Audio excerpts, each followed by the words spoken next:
Thank you. At this time, ladies and gentlemen, we would ask that you would all please rise. Gentlemen, remove your caps for the singing of the national anthem, performed today by Pueblo native Emma Robinson. Emma is a junior at Centennial High School, where she is a member of the varsity women's golf team.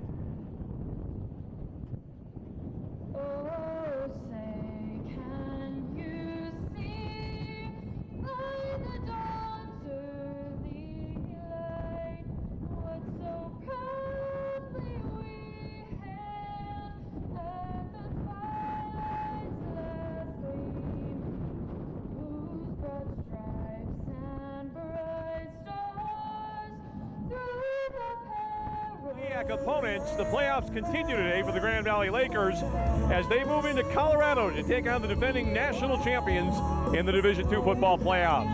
Hi everyone, I'm Tom Cleary along with Bob Mitchell. Welcome to Pueblo, Colorado.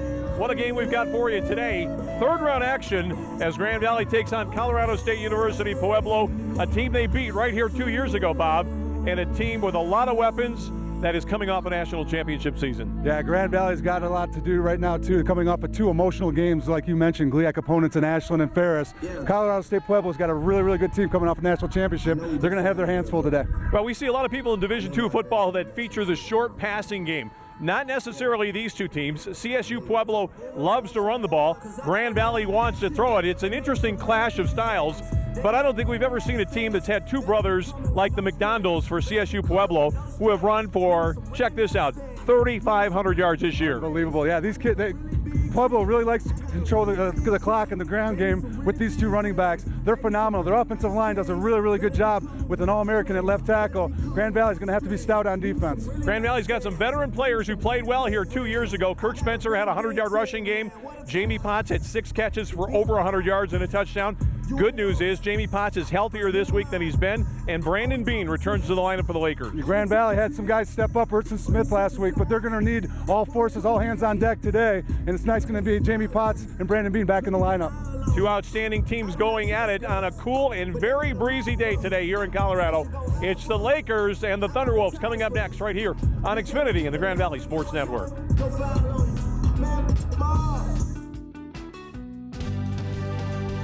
You learn something every single day at Grand Valley State University about who you are and who you can become, about where you've been and where you're going, about your goals and how to accomplish them. At the end of the day, you know what you want from life. Find it within yourself. Find it within Grand Valley State University.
This is the site. The Thunderwolves here playing at the Thunder Bowl in Pueblo, Colorado. We're about set to go here for the first quarter action. Tom Cleary along with Bob Mitchell with you today. Grand Valley lost the toss to Colorado State University. Pueblo won, deferred. Grand Valley will get the ball first. Bob, All I know is there's wind, and it seems to be coming from every direction right now. It's a swirling wind, but right now I believe that Colorado State will be kicking into the wind as we look at Matt Judon on the sidelines.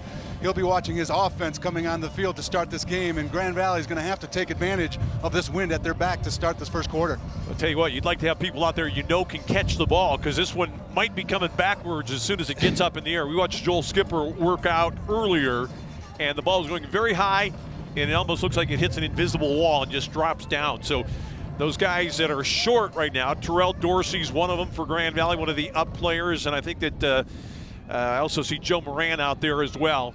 Get the ball, hang on to it. These teams both had turnover problems last week, Grand Valley with their interceptions. CSU Pueblo beat the #1 seed in this region despite 4 turnovers and playing on the road. That shows you a little bit about their ability to wear teams down. They've got some firepower, and they're strong defensively. Yeah, they're an experienced team coming off a national championship from last year, and these guys know how to win football games, and they love to ground and pound. Grand Valley's going to have to take advantage of their offensive possessions because they might not get as many as they're used to. They were undefeated 2 years ago coming into this very game against Grand Valley. Jumped off to a big first quarter lead and then got pegged back, and Grand Valley stunned them with the win, and we are underway, and it's a very good kick carrying down deep to Spencer at about the 7. Running left is Kirk Spencer. Can he turn it up inside? Beautiful move there. He is out over the 35-yard line. Good start for the Lakers. Good field position for the senior Kirk Spencer. And Grand Valley will bring out an offense that will feature Bart Williams, who with his touchdown passes last week, Bob, moved to #1 in Division II for scoring tosses this year. It's been an amazing season, but he's got to tighten it up a little bit with regard to interceptions. He's got to be protective of those interceptions that he had early last week and also against Ashland 2 weeks ago. Really take care of the football here to start off against Colorado State. I mean, you mentioned the year that he's having. He also broke the yardage record for Kurt Ains, the phenomenal quarterback for Grand Valley. Well, Colorado State University Pueblo will run the ball. We'll see what Grand Valley opts to do. It looks like it's a pass formation for the Lakers, and Bart's looking to throw. He's on top to Matt Williams. Matt Williams inside the 10. It's a touchdown on the first play of the game. That's how you want to start the football game. They go deep, and Grand Valley, talking with Coach Mitchell this week, wanted to take advantage of this secondary from Colorado State-Pueblo, and what a ball. Matt Williams did a great job of running under that. Bart Williams, with these wind conditions, putting it right on the money. That was an astonishing pass. The defender looked, and the ball sailed on him, and Matt Williams just stayed in stride, plucked it out of the air, ran away, and he's in from 65 yards out. And great protection up front. This defensive front for Colorado State-Pueblo puts a lot of pressure on the quarterback. They're a very stout team defensively, and Bart Williams had plenty of time to make that play. 16 seconds in, the Lakers are on top, 7-0. What an amazing thunderbolt here at the Thunder Bowl. Well, if you're Grand Valley and you're a Grand Valley fan, I can't imagine a better way to start this game. We talked about it, you and I, Tom, at the hotel this morning about how explosive Grand Valley is offensively, and right there we see it right away. We thought that Grand Valley might want to maybe slow down their offense to keep this potent running attack for Colorado State-Pueblo off the field, but when you got a play like that and you got receivers and weapons on the outside, you got to take advantage. Well, let's talk more about this team. They've got a 3-4 defense. We knew that Colorado State would have to, Pueblo that is, would have to have linebackers covered today. Yep. But that was just wide receiver against a cornerback. Matt Williams ran right past the corner on the left side, and the Lakers are on the board first. A slightly better start than what they had in the first quarter 2 years ago when they fell behind 16-0. You'll recall that was the game when Matt Armstrong, Grand Valley's All-America center, snapped the ball over the head of Heath Parling 3 times in the first quarter. And here's the kick from Skipper. This ball carries deep into the end zone. It will be a touchback. And CSU, with this incredible ground gain, I mean, you look at these numbers and you can hardly believe it. Cameron McDonald, the senior, with 2,129 yards. His brother Bernard, the younger player, 1,472. And the younger player, the young brother, has a much better rushing average. Yeah. He's probably fresher at this point in the season. The older brother, he's more of a ground and pound guy, a little thicker guy, and more of a north and south. The younger brother does a little bit more of just a shifty runner, but both of them are very talented running backs. Well, we've had 4 plays, a kickoff, a touchdown, an extra point, and another kickoff in 16 seconds. We might be here a while. This is an I formation team, a little bit old school, and they're not going to mess around here. They're going to give it off to McDonald, and he's going to get up near the 28-yard line. It's a pickup of a couple.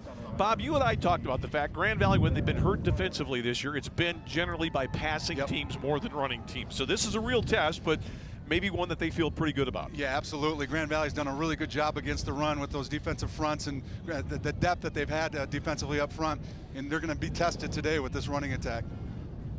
This is a pretty vanilla-looking formation, strong running formation.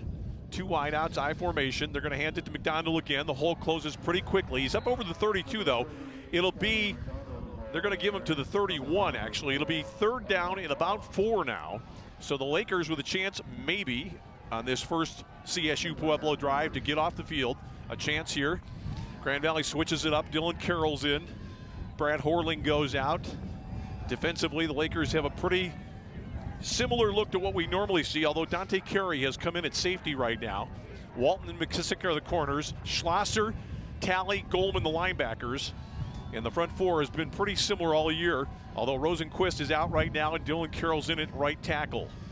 The quarterback going back to pass. Here's a big rush, fires it out here, incomplete. Pressure came from Dylan Carroll, and the Lakers will get off the field as A.J. Thompson's pass is incomplete. And Grand Valley should get it back in decent field position. You mentioned A.J. Thompson, the redshirt freshman. They don't really like to throw the ball a lot. They don't want to put him in situations where he has to make plays. And right there, Dylan Carroll, great job of pursuit from the backside. And I think he might have got a little piece of him as he was throwing the ball that made that ball sail a little bit high. Yeah, I would agree. Pressure was there. Matt Williams back at about the 32-yard line. He's extremely good at catching the ball and maintaining position. He's going to make a fair catch right at the 36. Really a dependable guy. And you know, you hear coaches talk about it all the time, and it gets a little bit tiresome, but a huge part of Grand Valley's success this year has been special teams. Absolutely. They do everything well on special teams. And we've talked about in the past, Coach Matt Mitchell taking over the special teams from this year, and they've done a great job over the last couple of weeks in the playoffs, especially on kickoff coverage. And right there, we like you talked about, Matt Williams' job just to make sure he catches that football. Well, Grand Valley's got Erston Smith out at wide receiver right now. Justice Wright. No Jamie Potts yet, no Brandon Bean. Spencer is the running back. Bart Williams is going to hand it to Spencer, and he's got very good room. Spencer outside, breaks a tackle into Thunderwolves territory, and he is out of bounds at the 40. So Grand Valley picks up about 24 on that play with Kirk Spencer in his home crowd. A crowd that's watched the national champions play, and this is a team that's had 3 unbeaten seasons in the last 4 years. They're just an amazing machine out here. A little bit stunned right now by what's happened. Yeah, defensive front right now, a little bit confused as to what's coming at them. Grand Valley up front doing a great job with that offensive line blocking up front. And Kirk Spencer does a great job of pointing that left foot and getting north and south. Bart Williams stepping back, looking to throw in a hurry. And that's a ball that, Kirk Spencer might have got caught up on the turf there. He looked like he lost his footing somehow. Did he just drag the foot somehow, Bob? I think you're right. I think his feet just got tangled up underneath him because that was an easy pitch and catch for Bart Williams to Kirk Spencer coming out of the backfield, a little bit delayed. And I like what they're doing right there, though, sending everybody deep and bringing out the running back underneath and allowing him to run the football. A big break for Colorado State-Pueblo right there. Was that Spencer or Carter on that first down pass, Bob? That was Spencer. I thought it was Spencer, but then I saw somebody run off. Spencer is in the ball game right now. And Spencer is going to get it here, and he's not going to get anything running left this time. Now, this is a very good defensive line for CSU Pueblo. They've got Morgan Fox, who's the big pass-rushing defensive end, but they've got a couple of other guys that are quite good in there as well. Tony Compton and Josh Croy in the middle. So now Grand Valley facing 3rd and long, and Martavius Carter does check in this time. So no Bean and no Jamie Potts just yet for the Lakers, but I see Matt Williams is out there with Erston Smith. Play clock at 15. The Lakers scored on the first play from scrimmage, a 65-yard touchdown from Bart Williams to Matt Williams. They're in Thunderwolves territory again here. They're going to hand it off. It's a good call by the Lakers. Marty Carter is going to make the first down. Wow. Great call, 3rd and long. I'll tell you what, they were overshifted on the strong side to the left from Grand Valley. Opened up a big hole to the right. Martavius Carter did a great job of getting upfield and great job of blocking by that front. But really, I don't know if it was a misalignment by Colorado State-Pueblo, but they had nobody on the edge on that right side, and it opened up like a big C and a big first down for Grand Valley, running the football on 3rd and long. Well, what you like about Carter is he is so quick on the first couple of steps, and he gets down to business right away. And he as soon as that hole opened up, you could tell he was going to make the first down.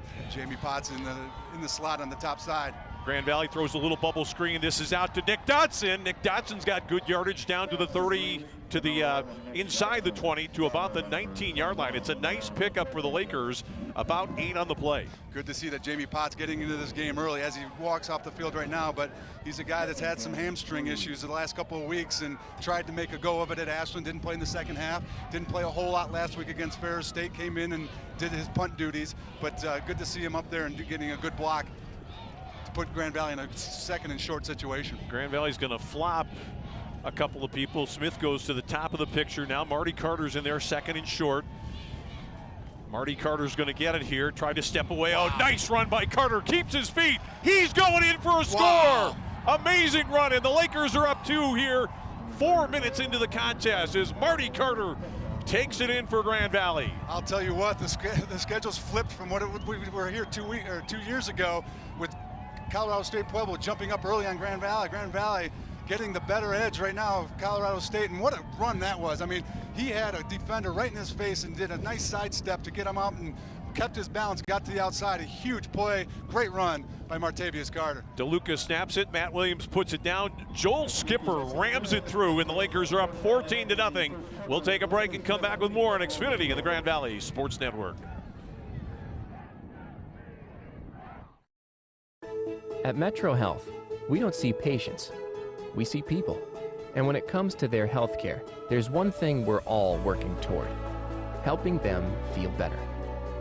Better summers, better dances, better retirements, and better roads ahead.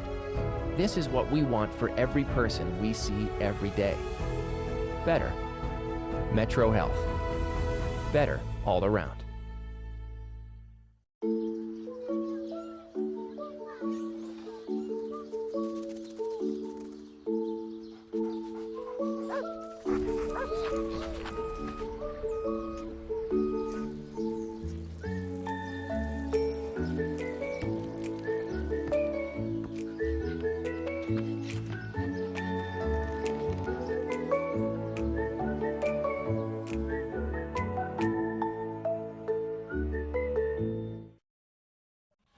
Bob Mitchell, there are still people here in Pueblo just entering the stadium right now, and they're not any more shocked than we are at the way this one has gone so far.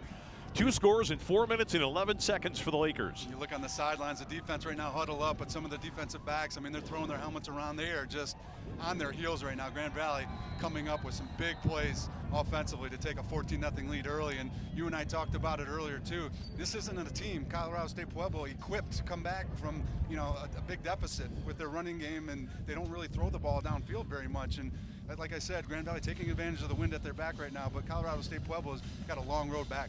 Well, I don't really know what you do if you're John Riston. I don't think you can really depart from your game plan. Definitely not. Early on. They've got McDonald out there. They've got 2 wides this time, so at least they're showing a little bit more of a pass game. They've taken the fullback, put him kind of on the wing. Man in motion out there is Kieran Duncan. He's a threat, played 2 years ago. And this will be play action. They give it off to McDonald, and Grand Valley's got people to stuff it. That was DeAndre Hogan coming off his play, and we talked about him too earlier. I talked to Matt Mitchell about him, and he's had some injuries and some hand issues with both of his thumbs, but he's really been a warrior this year, and nice play right there, getting off the block and making that tackle. I think that if you're CSU Pueblo, you've got to believe that your running game is going to work eventually. Yep. You don't want to depart going into the wind, start throwing it wildly. Grand Valley's got people jumping all over the place right now. Schlosser's in there with Talley. Long count. Play action. Here comes Judon. He gets there, and a big hit on the quarterback. I think it was David Talley that got him. Judon blew up that play, though, Bob. Turned the quarterback into the middle, and then the Lakers lower the boom. Well, we talked about Judon last week and what a fantastic football game he had last week. This week he gets the Gene Upshaw Award for the best offensive or defensive lineman in the country. The runner-up, Morgan Fox on the other side of the ball, number 7 for Colorado State-Pueblo. So a couple of egos going at it and wanting to show what they got today. Well, this is clearly a passing situation now for CSU. Grand Valley showing all sorts of people in the box. Are they going after the quarterback? Not as much as you think, but no, it's Dylan Carroll who breaks through for a huge loss back near Where is it going to be marked? About the 12-yard line, I think. Maybe the 13. Now they're going to move it back up a little bit now. And how about the game that Dylan Carroll's starting off to have? Puts pressure on the first series and forcing a bad pass. And here a huge sack, forcing Colorado State-Pueblo to punt into the wind. Grand Valley's going to have great field position coming out of here. This is one where you say again, Matt Williams, if he just catches it, it's going to be a rugby-style kick toward the sideline. Matt might just let this one go. He's going to grab it at the 48. He's going to go with it. He got into Thunderwolves territory on their side of the field at the 47. So it's just been a dream start for the Lakers. And boy, how about some credit for the defensive coaches for Grand Valley. 2 smash-mouth defensive stands to start this game. And great positioning, too, getting themselves into great position. Colorado State-Pueblo likes to shift and move people around, and what that can do to you defensively is get you out of position. But Grand Valley, and their scouting and what their coaches has done, has put them in great position to make plays. And so far, Grand Valley's defense has been absolutely phenomenal. Jamie Potts is on for this drive. Spencer's back in the ball game. Justice Wright is the slot receiver. Matt Williams to the top of the screen. Bart Williams looking confident right now. He's led his team on 2 scoring drives. He's looking to go here on first down. He's going over the middle. Oh, what a beautiful catch by Williams. That ball was thrown high. The big body receiver, though, Matt Williams, brings it down for about a 16-yard gain and a Laker first down. And that play took a long time to develop. And again, I got to give kudos to that front 5 for Grand Valley. The offensive line giving great protection. They run a stunt in the inside, and Grand Valley's left tackle, left guard do a great job of picking that up. Big Jim Walsh doing a nice job of picking up that stunt. Grand Valley runs a whole new crew in here. This is the look with Christian Lumpkin in the slot. Joe Robbins is out there right now, and Marty Carter, the setback. 2 wides to the top. What do the Lakers have going here? They're looking to go on top again. They're going over the middle. Oh, what a ball that is. Wow. Inside a laser shot down to Jamie Potts. And Bart Williams, you cannot make a better throw if you're an NFL quarterback. You said it right there. There was a small window to throw that ball into, and Bart Williams put it right on the money. Phenomenal pitch and catch right there for a huge first down for the Lakers. And man, what a start these Lakers have with the confidence that these guys came out of.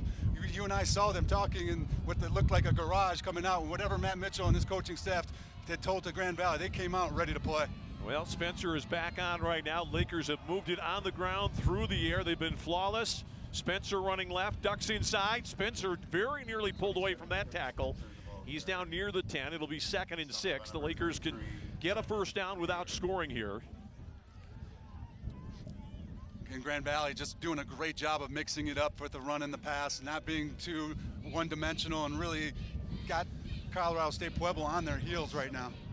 Hurston Smith to the top. The receivers Wright and Robbins to the bottom of the screen. Spencer going to run it on 2nd down. Spins, nice move. He's down close to the 6 or 7. He's going to be about 1.5 yards shy of the first down.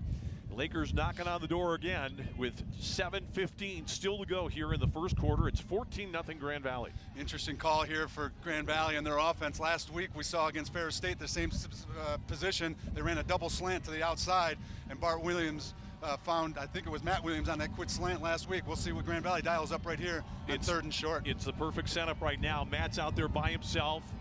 Let's see if the inside receiver clears, and Bart Williams looks back that way. Jamie Potts down to this side. This is going to be Spencer, and Spencer goes into the end zone for the 3rd. Wow. Grand Valley touchdown of the first quarter. It looks so easy for Grand Valley right now. It's unbelievable the way that front 5 is just blocking and moving guys, and Grand Valley able to throw the ball, protect the quarterback, run the football, anything that they want to do, they're able to do here to start this first quarter. And if you're Colorado State-Pueblo, you just got to be absolutely in shock right now. Well, we got a man down here. Kirk Spencer fell down going off the field. Unusual. He fell into Joel Skipper as he was trotting off as they're getting ready for the extra point, and Spencer is in real pain. He flipped his helmet off. You know, Bob, I'm wondering, Kirk, earlier in the game, we saw that pass pattern when he came out of the backfield. Could this be a cramp, or, boy, it looks a lot different than that. Let's see, when Spencer makes the run here, he gets hit a little bit there. He gets into the end zone, and it might have been a knee hit. He got up, seems okay, and then trying to get off the field, he just stumbled. You can tell right now he's not quite right. Yeah, there's something on that move. I think that first initial move where he kind of had to do a little bit of a jump stop and came down may have come down a little awkwardly, and they're looking, I believe, at the left leg right now, and whether or not it's a cramp situation, ankle or knee, we don't want to really make any judgments, but it looks like it's the lower leg that they're looking at right now, and he does look like he's in pain.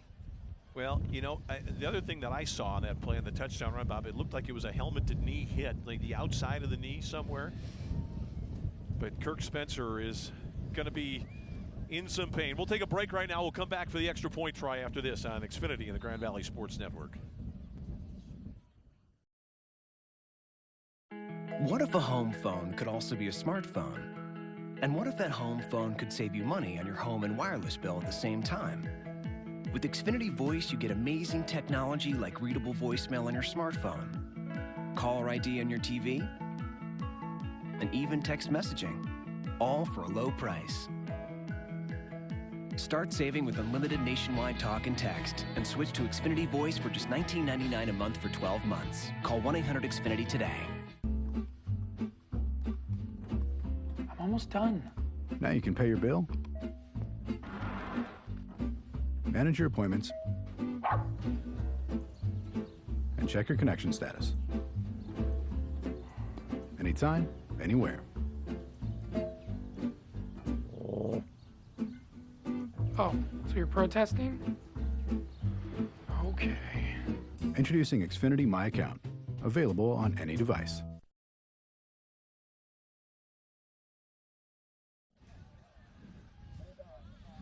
Well, they're still working on Kirk Spencer, and it does not look good at all. Matt Mitchell comes out, and he's been down on the field with Kirk Spencer the whole time. It's one of his favorite players. He's really admired the leadership that this guy provides. A very serious and sober kind of guy in his final year, and he's really carried a lot of the load. They're going to bring a card out right now, and it's just a very devastating loss for a young guy finishing his career this season at Grand Valley, and by the looks of this, obviously it's a very serious leg injury of some kind. We can see Kirk, he's conscious, he knows exactly what's going on, and he could probably tell us more about what's happening right now than any doctor or any medical person, because you develop a sense of these things when you're a running back or a football player. And here comes his team out right now to kind of be by him. But let's talk about Kirk Spencer and the career that he's had at Grand Valley. The young man out of East Grand Rapids High School. I had the good fortune to follow him in high school and watch him run. And the things that he's done at Grand Valley, not only on the field but off the field, like you mentioned, just being a team leader and being able to work with Martavius Carter and be that role model for him. And he's just a super kid off the field, but just the production and everything he's done for Grand Valley on the field has just been amazing. And this is really unfortunate to see that he's going to be wheeled off on this cart right now, but I just can't tell you how much I appreciate the kid and what he's done for Grand Valley football. Well, I hate to say it, but if this is his last play at Grand Valley, it's a touchdown. It's something, he'll always remember, and it looks, they don't bring the card out very often. This is the first time I think we've seen it this year. Coach Matt Mitchell right now talking with Coach Riston. I mean, what a class act that guy is, and Coach Mitchell kind of pointed to the shin or the fibia, and it might, I don't want to guess as to what it is, but it looks like it's a lower leg injury. Well, it's certainly going to take Kirk Spencer out of this game, and if he's out of this game, you'd have to say there's probably a likelihood that it's going to end his career at Grand Valley, just by judging by the reaction of all the people out there right now. They're taking their time to get him up carefully. It's just a terrible thing to see anybody injured. A young guy like this who's been such an important part of college football at Grand Valley for a long time. Well, Grand Valley's been just a program that's got the philosophy that a lot of programs have, next man up. And let's talk about Martavius Carter is going to play more of a big role today, but also Terrell Dorsey is going to be a guy that's going to have to step up right now. And Terrell's done a great job in running the football, but Terrell Dorsey does a phenomenal job as far as the pass rush is concerned and picking up blitzes and so forth. So he's going to have to play a big role today. Well, let's talk a little bit more about the game itself as they finally get Kirk up onto the gurney there. They're going to, actually, it looks like they're going to try to, they're going to lift him up and get him on the cart and get him out of here. But, you talk about playoffs in Division II, and there's a lot of talk about seeding and different things that happen. In this region, Bob, Colorado State University Pueblo has beaten the #1 seed already, the team from Texas that they downed last week, which was Midwestern State. Grand Valley's beaten the 2 and 3 seed. So you can have all the experts in the world talking about who's going to play whom and who's better, who's not, who's done what. And we got a battle today. I think it's the 4 and 6 seeds in this region. and they've already knocked out 1, 2, and 3 in the first 2 weeks. So it shows you how close it is right now and how good teams can be. And if you just get hot at the right time, you have a chance to ride something out, as Grand Valley is clearly doing right at the moment. And I mentioned it last week in the broadcast. I had the good fortune of being at the banquet, and Tim Selgo said it. He felt some special things about this team, and if some guys can make some big plays, and just one guy making plays and staying within the systems of the offense and the defense, and they've done that the last 2 weeks. And obviously today in the first quarter, with 6:48 left in this first quarter, they've done a phenomenal job. And you said it, though. That's a great thing about Division II football and the playoff system. You really never know who's going to come out of it. And, who would have thought that last year Colorado State-Pueblo win the national championship? And it's just a great thing to see right now is the team and picking up Kurt Spencer as he comes off the field, and looks like he's not in as much pain as he was earlier, but just tough to see a kid like Kurt Spencer get wheeled Well, out. he was injured on a touchdown run that he had, and now Joel Skipper, after about a 10-minute delay, is on for the extra point try. Grand Valley leads 20-0 here in the first quarter, and there is still almost 7 minutes left to go. The fans here just can't quite believe it. This is a team, like I mentioned, had 3 undefeated seasons in succession, then won the national championship last year. Their only loss this year was in their second game to West Texas A&M by a single point. They've been absolutely astonishing, but right now, Grand Valley is, after that long delay, has, I think, gone in motion or had a false start. They stop it. Skipper's going to have to kick it again.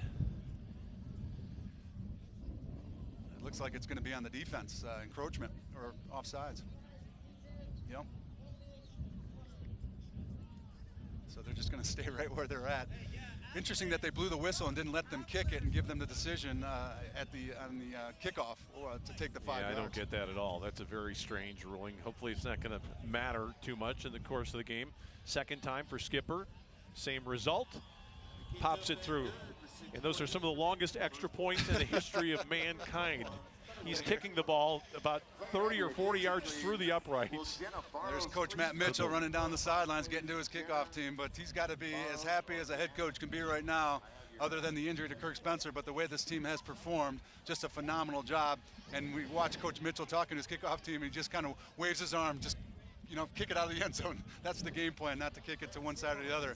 But we were talking earlier about the seedings and so forth. That's the unique thing, too, about Division II football. There's not a lot of common opponents across the country, so you really don't have a great idea of who's better than who like there is on the Division I level. So when you get into these tournaments, you really never know what you're going to get.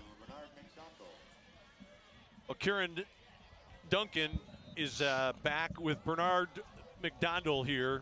But Joel Skipper's been knocking these through the end zone, and this is another one that's going to sail way back, and he flies it out of the field of play. So now you have an interesting decision if you're John Riston. There's a lot of time left in this game. Maybe you just try to hold on until the wind changes at the end of the quarter, but you're down 21-0, Bob, and you've got to start thinking about a different way of trying to move the ball against Grand Valley. Yeah, I think you're totally right there, and you can't really change up what you've done all year, and you are what you are.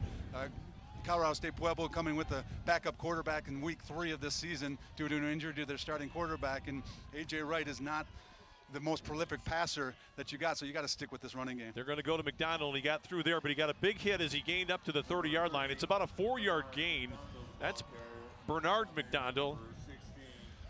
Horling coming up, stepping up, making the big hit, and it's tough when you got a safety that size coming up and hitting you. I don't think that's something that he's used to. Let me check what I just said there, Bob. Actually, Cameron McDonald, the senior, is the guy that carried it that time. They're excited. They gained 5 yards on that play. By far their best offensive play so far here in their 3 series. Man in motion. Grand Valley wants to keep its foot on the accelerator here, leading by 3 scores. Walton looking to roll right. He throws in the flat. That ball is knocked down up there. Was it Alton Voss who got him? Absolutely. A big fella, the former tight end, former quarterback, stepping up and having a phenomenal season and a phenomenal playoff run in these last 2 games. And this today, big fella puts his big mid up there, knocks that ball down, forcing the 3rd and 5. Well, nice play by Alton, who makes it. And now Grand Valley will bid for the 3rd straight time to get off the field on 3rd down. And you just sense that this is a huge play for the home side. Absolutely. Right here. You got to try to get move these chains and try to keep this game on your level right now. And right now, Grand Valley just doing a phenomenal job. And they give it off, and that's a good call right there. McDonald's into the secondary, and he's finally brought down as he gets into Grand Valley territory. That's a nice switch up there. You're thinking they're going to throw, and instead they stick with their ground game. McDonald carries it for the first down. They got it blocked up well, and McKissick is able to make this stop.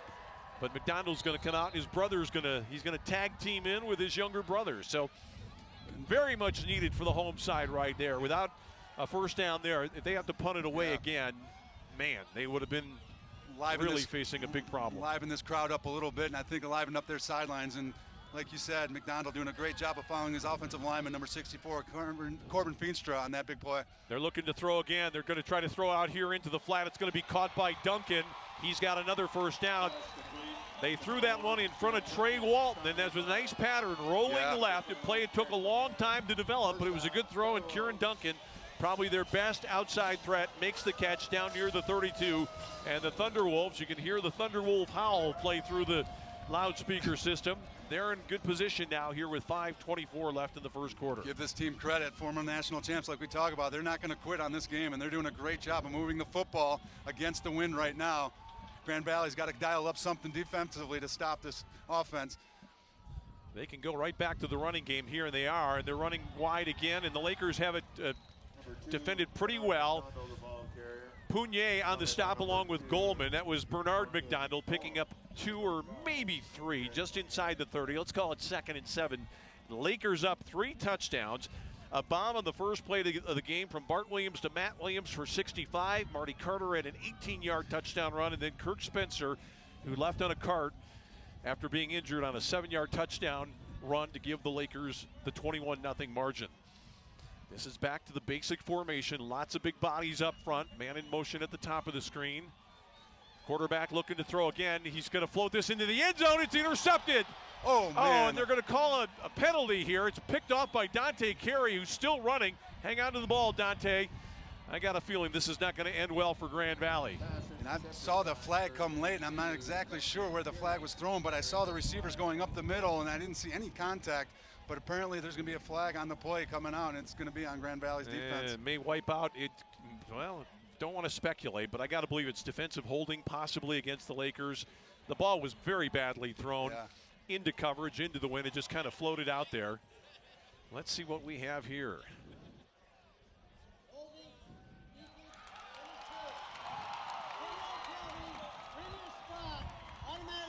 Now it's a spot foul against the Lakers for defensive holding. And the flag was thrown in a spot where there was no defender or no offensive player. Usually when the back judge throws a flag, they throw it to the spot of the foul. I think it's the wind was the problem with that, Bob, because the official that threw it came up and then moved the flag back to the spot. He wasn't able to hit where he was aiming because of the wind. So it's a first down situation that negates the interception by Dante Carey.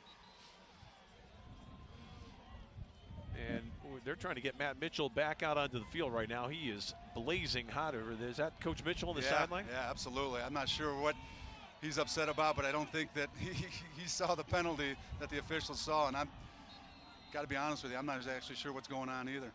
Now, interesting here, the referees were trying to get Matt Mitchell off the field. The clock ran down, and Colorado State Pueblo was forced to take a timeout. That hardly seems fair, but you're yelling at the other team, and now we have to suffer, but that's the way it happens. Yeah, Coach Riston yelling at the officials as well, trying to figure out why that they can't snap the ball because of Coach Mitchell yelling, and all it takes up some of the play clock. You know, I cannot imagine. We saw the replay right there. Goldman was in coverage, had a slight brush against the receiver, but nothing approaching holding. It wasn't interference, maybe more interference than holding, but he certainly wasn't holding him. He just a slight bump, and a call that is sort of mystifying to us from that angle. We couldn't see anything in the area where the flag was thrown. One thing I thought I heard, though, Bob, when they said the number, I thought he said defensive holding number 4. Now, that would have been Elton Voss, but why would the back judge be throwing a penalty against the defensive lineman who's rushing the quarterback? I mean, unless he saw some holding on the running back trying to get into his route. But again, that would be something that would be called by the back judge, the referee, not all the way down the field on the other end. It's Division II. There's no replay, at least not until the next round, and you learn to live with stuff like that. Grand Valley got a sideline warning after that last little bit of conversation that was being directed toward the officials. Look at this. Wideouts all over the place for CSU Pueblo, but McDonald's back in the game. I wonder if they're just going to hand it to him and they're trying to spread Grand Valley out. That's exactly what's going to happen. And they block it up pretty good this time, and McDonald's down to about the 15-yard line. Picks up about 5 on the play. Second down and 5. McDonald listed at 5'7", 202 pounds, and he is just a little powerful running back. You talk about thunder and lightning running backs on a bunch of different teams, and to imagine to have a thunder and lightning with them being brothers is a unique situation. I think Grand Valley's got to be wise here, not get too spread out, and this is better for McDonald here. He's got more room, fewer people in the box. They're going to go right back to him again. He's going to break outside and look out.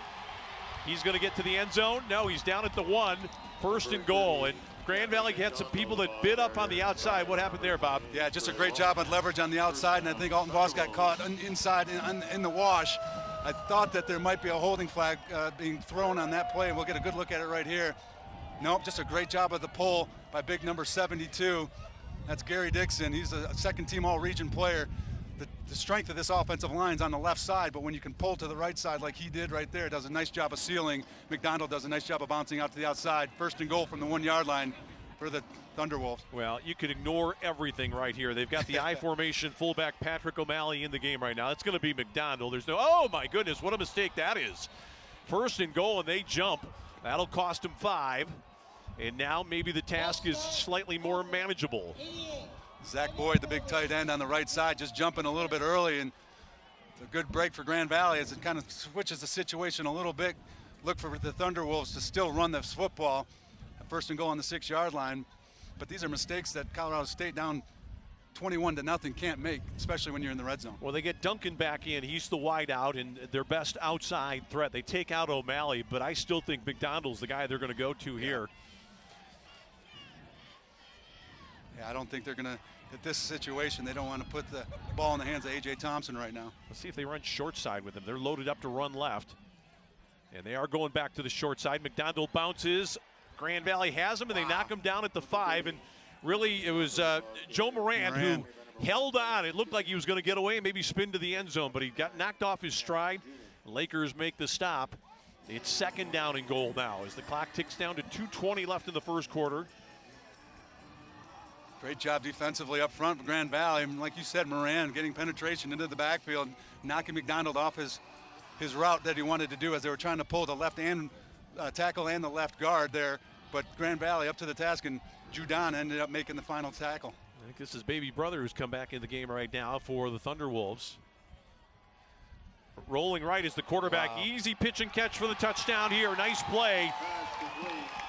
That's just a misassignment for Grand Valley. The linebacker either misread it or went with the play action and bit up on the fake and did not get out on the run pass right there. Just a misassignment for Grand Valley. It's Patrick O'Malley who catches the pass from A.J. Thompson. It's a 5-yard touchdown run catch, and it's now 21-6. Great drive put together by Colorado State-Pueblo, answering the 21 points from Grand Valley, and it's something that Colorado State-Pueblo really needed to do quickly. The kick is up and through to make it 21-7. We'll take a break. More to come here on Xfinity and the Grand Valley Sports Network.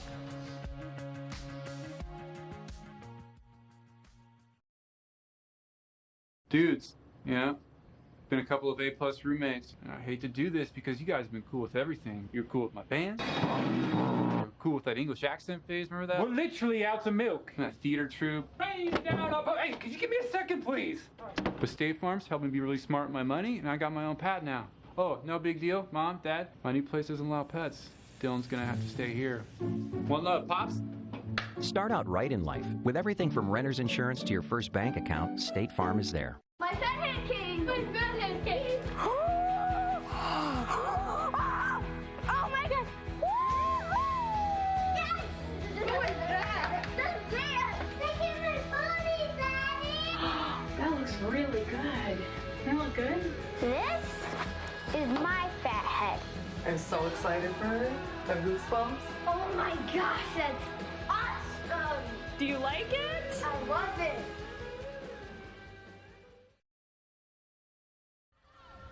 All right, nice scoring drive by the hosts there to make it 21-7. The touchdown toss, 5 yards from A.J. Thompson to Patrick O'Malley. Little play action there, worked beautifully. That ball just had to get there, which it almost didn't do. Now we're going to see how much Grand Valley misses Kirk Spencer. Yeah. Christian Lumpkin goes back to take his spot on the kick return team, a true freshman from Cincinnati. Very fast. He's out there with Justice Wright, and you got to believe Lumpkin's a guy who might get the ball. And interesting enough, Martavius Carter not back, which he's normally back there, and I think they're trying to keep him out of harm's way here. This is a little pooch here. Justice is going to take it at about the 20-yard line.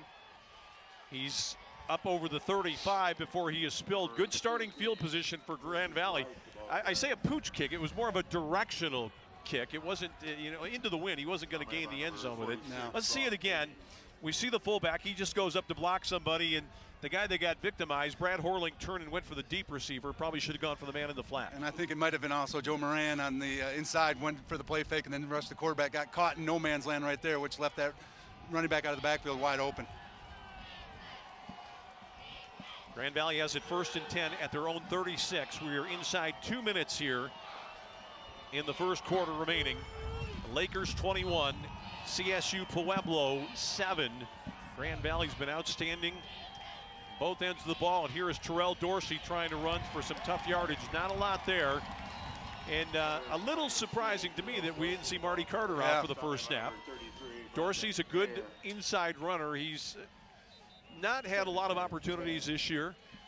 He has been good in the past, but we get Marty Carter back on right now. So Grand Valley goes conservative, gains nothing on the run on first down. And what they're going to need from Dorsey today is a quick first step and to get north and south in a hurry in order for him to be effective. Kind of what we thought we would see with this defensive front with Josh Croy and Tony Compton joining Morgan Fox and that three-man front. Very stout against the run. Do a good job right there on first down.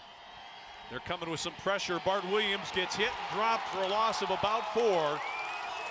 And Grand Valley's got a man down in the secondary. That was Wright who got bumped hard. He gets up a little bit slowly. It's a loss of 4 on the play. And again, this is a little bit of a problem for Grand Valley, Bob, with Bart Williams. He doesn't have great escapability. They've got to find something in that intermediate range against a pressure defense to give him that 8 to 15-yard ball. Yeah, absolutely. And the momentum right now, you can feel it in the stadium, shifting a little bit to Colorado State-Pueblo after that big series and score, defensively forcing a 3rd and long. Right now, if you're Bart Williams, don't want to make a big mistake and get a turnover and let Colorado State-Pueblo have the short field. Grand Valley swings it out here. Carter makes one move, and he's going to go out of bounds. He stayed in bounds. He's finally knocked down near the 40. Grand Valley out to punt it away for the first time. I saw Jamie Potts in that last pattern just kind of was a decoy, Bob, in the formation. Didn't run with a lot of authority out into the pattern. And this is a nice idea for Grand Valley. Williams dumped to Carter. Carter breaks that tackle. If he hadn't run out of space, might have been able to make something there. Ben Estica coming from the outside. I think Grand Valley might have got away with a little bit of a hold as the quarter comes to an end here. All right, 21-7 Lakers will turn it around and go in the other direction. But right now, the visiting team on top by 2 touchdowns here in Xfinity in the Grand Valley Sports Network.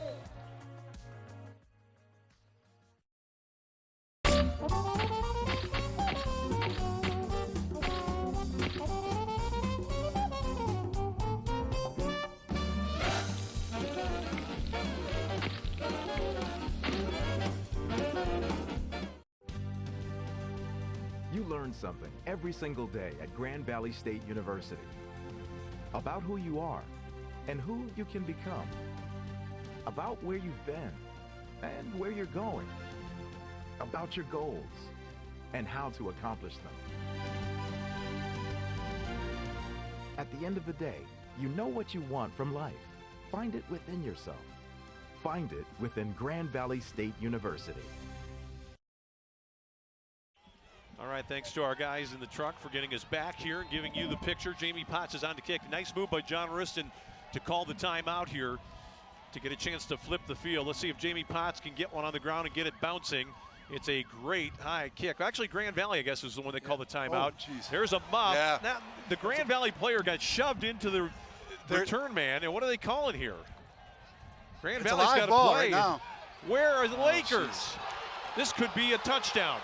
Well, I think the flag is a block in the back. Right. Okay, there you go. Right before the receiver picked the ball up, he got pushed right in the back, got pushed into the offensive player, but it's going to be a penalty against the Thunderwolves. Well, I got it completely wrong on the punt. It was Grand Valley that called the timeout to get to punt with the wind, not Colorado State. I was thinking incorrectly. Let's just put it that way. Then we kicked it. Grand Valley kicks it, and a Grand Valley player going down to cover the punt got belted and ran into the return man, who then muffed the ball, which went into the end zone. Crazy. Grand Valley had a little play. bit better luck there. They've been able to pick that ball up probably and maintain possession. If they're going to call this a penalty against Grand Valley, the Lakers are going to explode because everybody in the world saw exactly what happened. And interesting play. We talked about the special teams, Matt Mitchell taking over the special teams and how good they've been this year. Right there, they kind of gave up and quit on the play, and that's something that Matt Mitchell is going to talk to his special teams about. You cannot quit on the play. You got to keep playing until the whistle. That could have been a huge play for Colorado State-Pueblo. The officials still talking about the flag on the play, and I don't know why this is taking so long. It was a block in the back. Penalties is where it is, and now they're going to go to the coach right now and have them choose what he wants to do. Wow. Well, that's a huge break for Colorado State. Huge break. I thought the flag was... Well, they've got it completely wrong on the penalty. They were going to call Grand Valley for fair catch interference. Yeah. But their guy is the one that got belted into. They picked up the flag because he was blocked into the play, but he's blocked into the play because he was blocked in the back. Yeah. And that's the penalty right there. That's where I thought the flag was going to be thrown, and it would have been a break for Grand Valley, but a huge break for Colorado State-Pueblo as that quarter ends, and they're going to flip the field now. They're going to have the wind at their back coming in here to the second quarter. And I don't think that a timeout was called, Tom, in that last series. I think Martavius Carter went out of bounds when he caught that ball because it's still showing 3 timeouts up on the board for Grand Valley.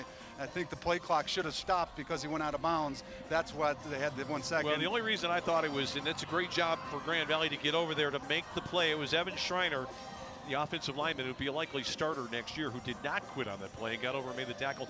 The reason I thought it was a timeout, I heard an announcement from the press box on the play, and I think that even if he had gone out of bounds, Grand Valley would have probably been, penalized if they had, because they took a long time getting their kick team out there. I think Grand Valley did call a timeout, and they just haven't put it up on the board yet.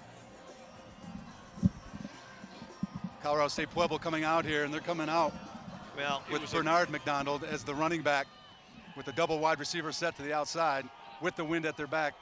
There's the shifting that they like to do, try to get Grand Valley out of position. They're going to run the ball here, Bob. I don't think they believe that they can beat Grand Valley through the air, and they're looking to throw here. They're going to throw it way up in the sky. Trey Walton is out there, and Trey Walton makes the interception for the Lakers inside the 10. Textbook cornerback play. He got inside the receiver, held his position, got nudged a little bit, and still brought it down. And that's just the freshman making a bad throw. Great coverage to the outside. He had his tight end in the flat, wide open. Marquez Goldman bit up on the fake and was chasing the tight end into the flat. And instead of throwing it to him, he tries to go deep and just throws basically a 50-50 ball up. And we've talked about Walton all season long. What a great job he does in coverage, and he does a great job of catching that one. Well, now the Lakers are going to need to find a way to run the ball going into the wind. But we've seen in the past with Grand Valley, they don't always do that. The wind has died down a little bit. It's almost like the wind gods are with Grand Valley. It just completely kind of settled down right now with Grand Valley getting the ball deep in their own territory. I still think we're going to see plenty of Martavius Carter, and he's through the hole. He's got a Laker first down and more. Great stiff Marty arm. Carter. Oh, what a play by Carter. Great stiff arm by Marty Carter, showing the young man showing some upper body strength and pushing the defender off of him, and a huge run and a huge first down play. Grand Valley getting out deep in their own territory, pushing the ball. It looks like he stepped out of bounds around the 32-yard line. We'll get a good look at it. He cuts up the hole here. A good stiff arm right there, getting away from the defender. And the speed of Martavius Carter right there shows. And he knocked down a defender on the sideline, and I think it's Joseph Jones who was hurt on the play, and he's still out of there. He's taking his helmet off right now. He might be able to get back into the action. Great first down run by the Lakers. Bart Williams looking to throw. Matt Williams with the first down reception. He is up over the 45. Let's blow the whistle at some point here, folks.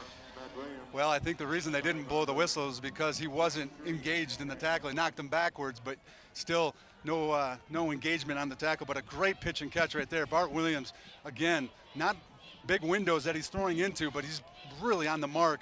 And again, we talked about that wind seems to have completely died down as Grand Valley took possession starting here in the second quarter. Well, Matt Williams has just been a money player for Grand Valley this year. He is going to be about 1,200 yards in yardage right now after that 65-yard catch. Here's Marty again looking to move. Marty Carter spins away, broke a tackle, made a yard or two out of it. Morgan Fox, the All-American right there, second, the runner-up like I talked about in the Gene Upshaw Award. He's a phenomenal pass rusher, but right there does a great job against the run in stopping Martavius Carter in the backfield. You know, it's interesting, John Riston, he's a great coach. His record here has been phenomenal, 80-17, I think, since he took over. And I suspect this 3-4 defense is sort of a reaction to the kind of ball that you have to play in this part of the country. And he's done it well, and it's just a great system. Here's Carter looking to go again. Carter trying to power outside. Grand Valley, boy, seems to be married to the idea that they can get outside, which they've done a couple times today, but you suspect that the big guys up front against that 3-4 defense, when you get these offensive linemen up the field making the block, they can create a little bit of a seam going straight forward with Marty Carter. And you mentioned that three-man front also allows some smaller guys, the linebackers, have to step up on that defensive front, which allows Grand Valley to be able to block them, but their speed and their quickness right there was able to stop Grand Valley, forcing them into a 3rd and long situation. Again, I talked about it earlier, Bart Williams has to be very judicious with this football right now. Up 14 points, really don't want to give a turnover in a short field to Pueblo. Grand Valley, Matt Williams with Bart with a chance to run it. He's going to throw it out here. Matt Williams has got it right on the sideline for a Laker first down. What a player Matt Williams has been, and he got it in front of Brian Jones, who's one of the leading tacklers on this team. Great job by Matt Williams coming back to the football, but let's look at Bart Williams right here, running to his left and then squaring up his shoulders here at the last second, throwing it right on the sidelines. Great job, Williams to Williams right there. That has been a lethal combination for the Lakers all year long, but certainly today again. There is Bart. Well, he's got a big-time gun. When he gets a chance to step into a throw, he can make some things happen. Grand Valley's looking to go back to Marty Carter again. Tried to spin away. Lakers didn't really block that one up, and there were a whole host of people there. One of the guys that got up off the pile for Tony Compton, the defensive lineman, was one of the guys there. And you also saw Ben Estica. It's a no gain on the play. Looked like a tough mesh to begin with right there. Bart Williams handing the ball off to Carter. Didn't look like they had a really great exchange, which may have caused Martavius Carter to try to pull it upfield a little quicker than he wanted to. Again, Grand Valley on 2nd and long right now with Dorsey into the game. Look for the passing play right here. Boy, look at the cushion at the top and bottom of the screen. Wideouts being given 8-10 yards. Grand Valley goes intermediate here, which they might. And it's going to come back on a holding call. Grand Valley makes a nice toss to Dorsey for 9, but throw the flag right in the middle. Kind of, Dan DeLuca was one of the guys there, and also Jim Walsh. Yeah, that flag was thrown over to the left side. We'll get a good look at it right here. Yeah, right up the middle.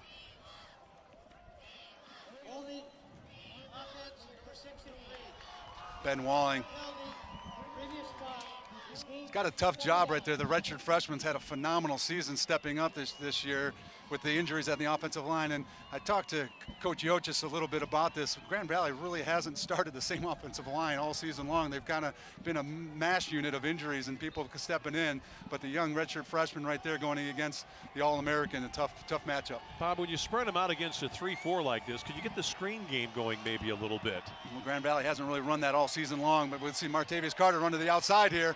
Carter, great run down to the 35, gets back, huge yardage. Actually, they're going to mark him out at the 36. It's now manageable, 3rd and 6 for the Lakers. Boy, and Carter is just an athlete. He is. And like you said, when he hits that hole, he is going 100 miles an hour right away. He gets to his top gear, top speed so quickly. But yeah, I agree with you, Tom. I think the screen, with the way these guys like to rush upfield and their linebacker play getting upfield, well, the corners are playing 8-10 yards off. Leak a running back or a tight end out and do a screen over the middle. The bubble screen is something that we haven't seen a whole lot of from Grand Valley this year, and I'm not exactly sure if that's a factor of the quarterback or the receivers that they have. Bart looking to go here. He's going to throw the little down and out. Erston Smith not able to catch it at the 30-yard line. The defender on the play was Darius Williams. That's a play Grand Valley would like to have back. I'm not sure Smith really ran a great pattern there. Was he trying to dig down, get the yardage, and then turn, and it looked like he just didn't make a real clean move on the ball. No, I think you're right. And in comes Jamie Potts right now, and whether or not he's going to run that pooch punt play or they're going to try to go for it here on 4th down. And you don't really gain a lot if you punt the ball right now and you get it into the end zone. I think Grand Valley might be wise right now to use one of their timeouts to try to figure out, because they don't really know what personnel they have, and that's exactly what Coach Mitchell's going to do. Yeah, I thought he might let it run down a little bit more, the clock of that is, but I think Grand Valley's got very little to lose here by going for it. It's against a running team that is playing with the wind right now, but the wind has subsided a tremendous amount from the start of the game.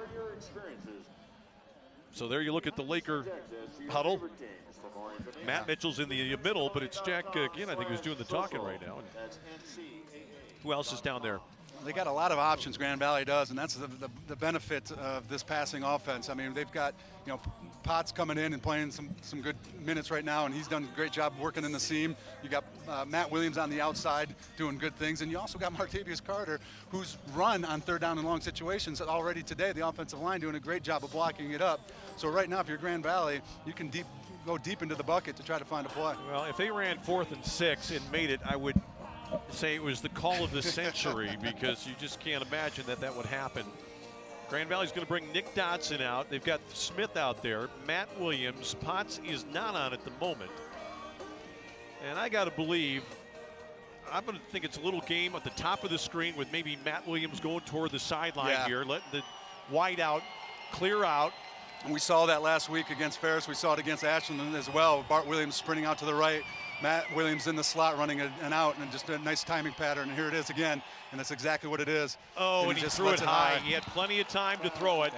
But again, I didn't like the pattern that much. Matt was kind of drifting out a little bit. Bobby should have been maybe coming back toward that ball a little more. I think his route was predicated on the pass, and it got the ball sailed a little bit, so he broke his route out a little bit. But he had his receiver open, and just Bart Williams missing it on the outside, and it's a throw that, the first miss by Bart Williams today. He's been phenomenal all day long, and that's a throw that I know he wishes he had back. And the offensive coaches got to know they had exactly the right play dialed up. And it's exactly what I had mentioned right before the play, that we saw last week against Ferris and we saw 2 weeks against Ashland. Well, here we go again with CSU Pueblo with the ball. Cameron McDonald is back in.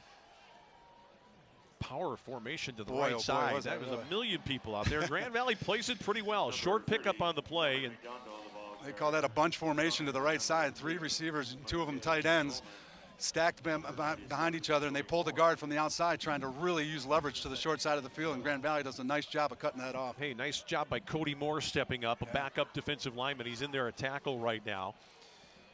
Grand Valley playing up front with Carroll Judon, Cody Moore, and I think, is that Rosenquist in there? Or they made another change at defensive tackle? Yeah, I guess it is Rosenquist. Strong left formation this time. 1 wide out. Big power bunch on the left side. They're going to go back to Cameron McDonald again. He's not going to get outside. Grand Valley's got people there to stop him. Now, here's the thing. This guy is quick and he's tough, but I don't think he's the strongest runner in terms of pushing the pile in the middle of the field. I agree with you there, and I think there was a long count right there. Looked like A.J. Thompson trying to draw the defense off sides, trying to gain some free yardage. Give defensive line credit right there, staying on sides and staying disciplined. But again, Grand Valley doing a great job of forcing a 3rd and long situation. Now the onus is on A.J. Thompson to try to make a play here, the quarterback. Grand Valley has to stay disciplined right here, not chase too hard, make this guy throw. He's a smallish quarterback, not a great arm. Bunch formation over here to the right. Watch for a quick out pass here. Take some pressure off of A.J. Thompson, make a quick throw. He's got heat coming up the middle. He's in a lot of trouble.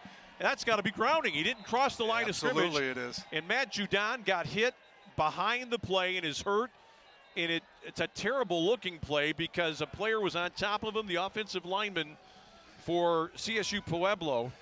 I'm not sure if it was Zach Ramirez or it was somebody else, but Judon is down. Penalty flag is down. Matt Mitchell is on the field. He's screaming. Judon has been injured here. And now he's got his hat off and he's holding his leg. And boy, oh boy. And you can't help but think that some of this has to do with all the nonsense that happened last week, all the criticism that came from up north after the Ferris game with the complaints that Judon had been involved in dirty plays and that he was targeting people.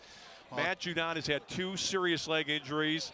Matt Mitchell is furious. and that was way behind the play. The hit on him took place 10, 15 yards behind the play after the quarterback was being chased out. I got to believe it's a grounding call also, Bob, because the ball did not. I don't think so. I think it's going to be another sideline offense against Grand Valley, and this is going to be a 15-yard penalty. It's going to give Colorado State-Pueblo a first down. It would have been 4th down and 5. And like you said, I think there should have been a flag for the intentional grounding because he was outside the pocket, but yet he did not get the ball beyond the line of scrimmage. So no flag on that would be just an incredible. They throw a late flag right now. The official just dropped it, and I think it's got to be them talking and discussing about the intentional grounding. But yeah, this is just a tough break. Let's see how this happens. Way behind the play. Watch this. Oh, it was okay. Well, Judon. Well, Judon got unloaded on, but Bob, I will say.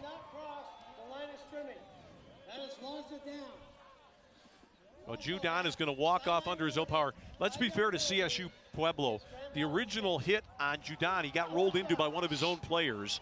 But then when he was getting up, he got flattened. An absolute cheap shot on that play when the play was way over. Good to see Matt Judon, though, walking off the field right now. We'll see if he can hopefully walk that off. But, yeah, there was a very, very late hit. Matt Judon on the ground coming back from the offensive lineman. No call right there, but the punting unit is going to come on the field. So all in all, a break for Grand Valley in regards to being able to get off the field on 4th down. We'll just have to see if Matt Judon can get back on the field. But Grand Valley right now is going to get the ball back. Okay, let's see if we can get this again before the punt here. Now, Judon will be rolled into by one of his own players, but watch the late hit as he's on the ground. That's just trashy. Just a terrible hit, and the referee looks right at it and doesn't do anything. How he does not call that is just beyond my comprehension, and we've talked about it all day. Great job by Matt Williams stepping up and making that catch with pressure coming on. We'll take a break right now. It's getting a little heated here, folks. More to come, though, on the Grand Valley Sports Network. How's it going? Nice to meet you guys. I have these 2 laptops. We're gonna each download a TV show. I'm gonna download it on Xfinity, and you guys are gonna download it with AT&T Uverse, and we're gonna see who goes faster. Go. Well, this is a no-brainer so far. How's AT&T doing? Struggling. I'm ready to go. We'll wait for you guys. Looks like we're gonna be waiting for a while. Don't let Uverse slow you down. Upgrade to an Xfinity X1 Triple Play from Comcast and save when you bundle. See for yourself. Call 1-800-XFINITY or visit Comcast.com today.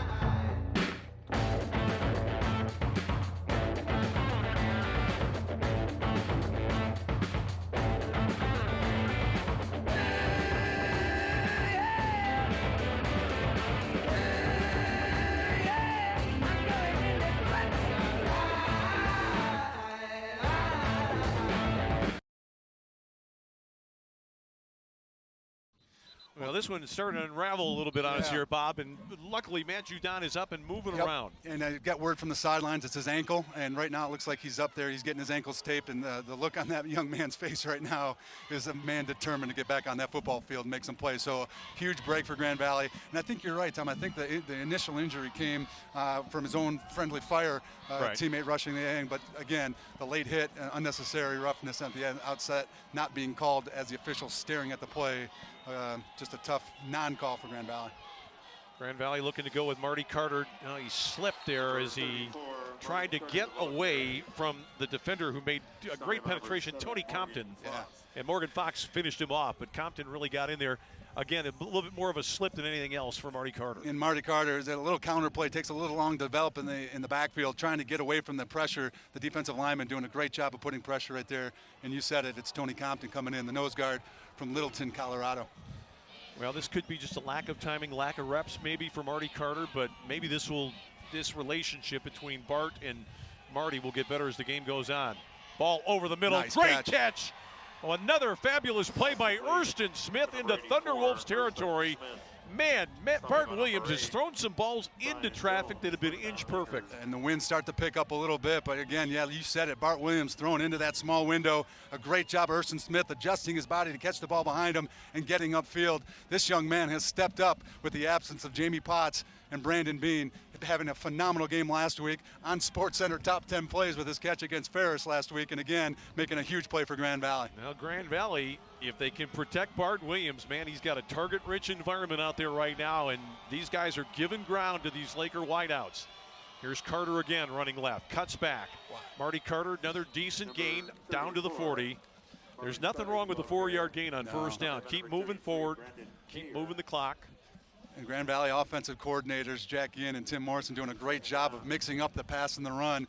Don't want to be too one-dimensional, don't want to be predictable. Right now, every time a play comes out, I think Colorado State-Pueblo doesn't really know what they're looking at, and their setup with that 3-man front with those outside linebackers is feeding into Grand Valley's strength right now. I think Brandon Bean is into the slot to the top of the picture right now, number 3 in white for Grand Valley out there.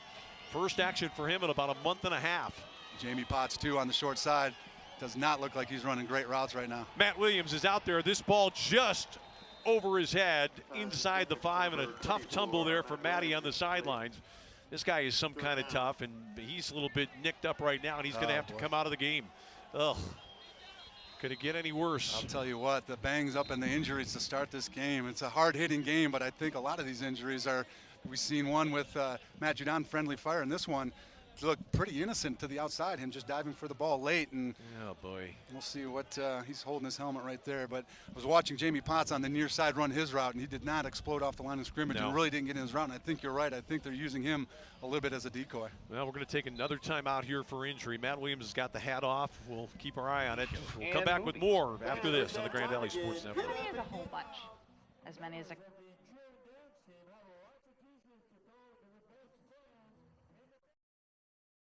How's it going? Nice to meet you guys. I have these 2 laptops. We're gonna each download a TV show. I'm gonna download it on Xfinity, and you guys are gonna download it with AT&T Uverse, and we're gonna see who goes faster. Go. Well, this is a no-brainer so far. How's AT&T doing? Struggling. I'm ready to go. We'll wait for you guys. Looks like we're gonna be waiting for a while. Don't let Uverse slow you down. Upgrade to an Xfinity X1 Triple Play from Comcast and save when you bundle. See for yourself. Call 1-800-XFINITY or visit Comcast.com today.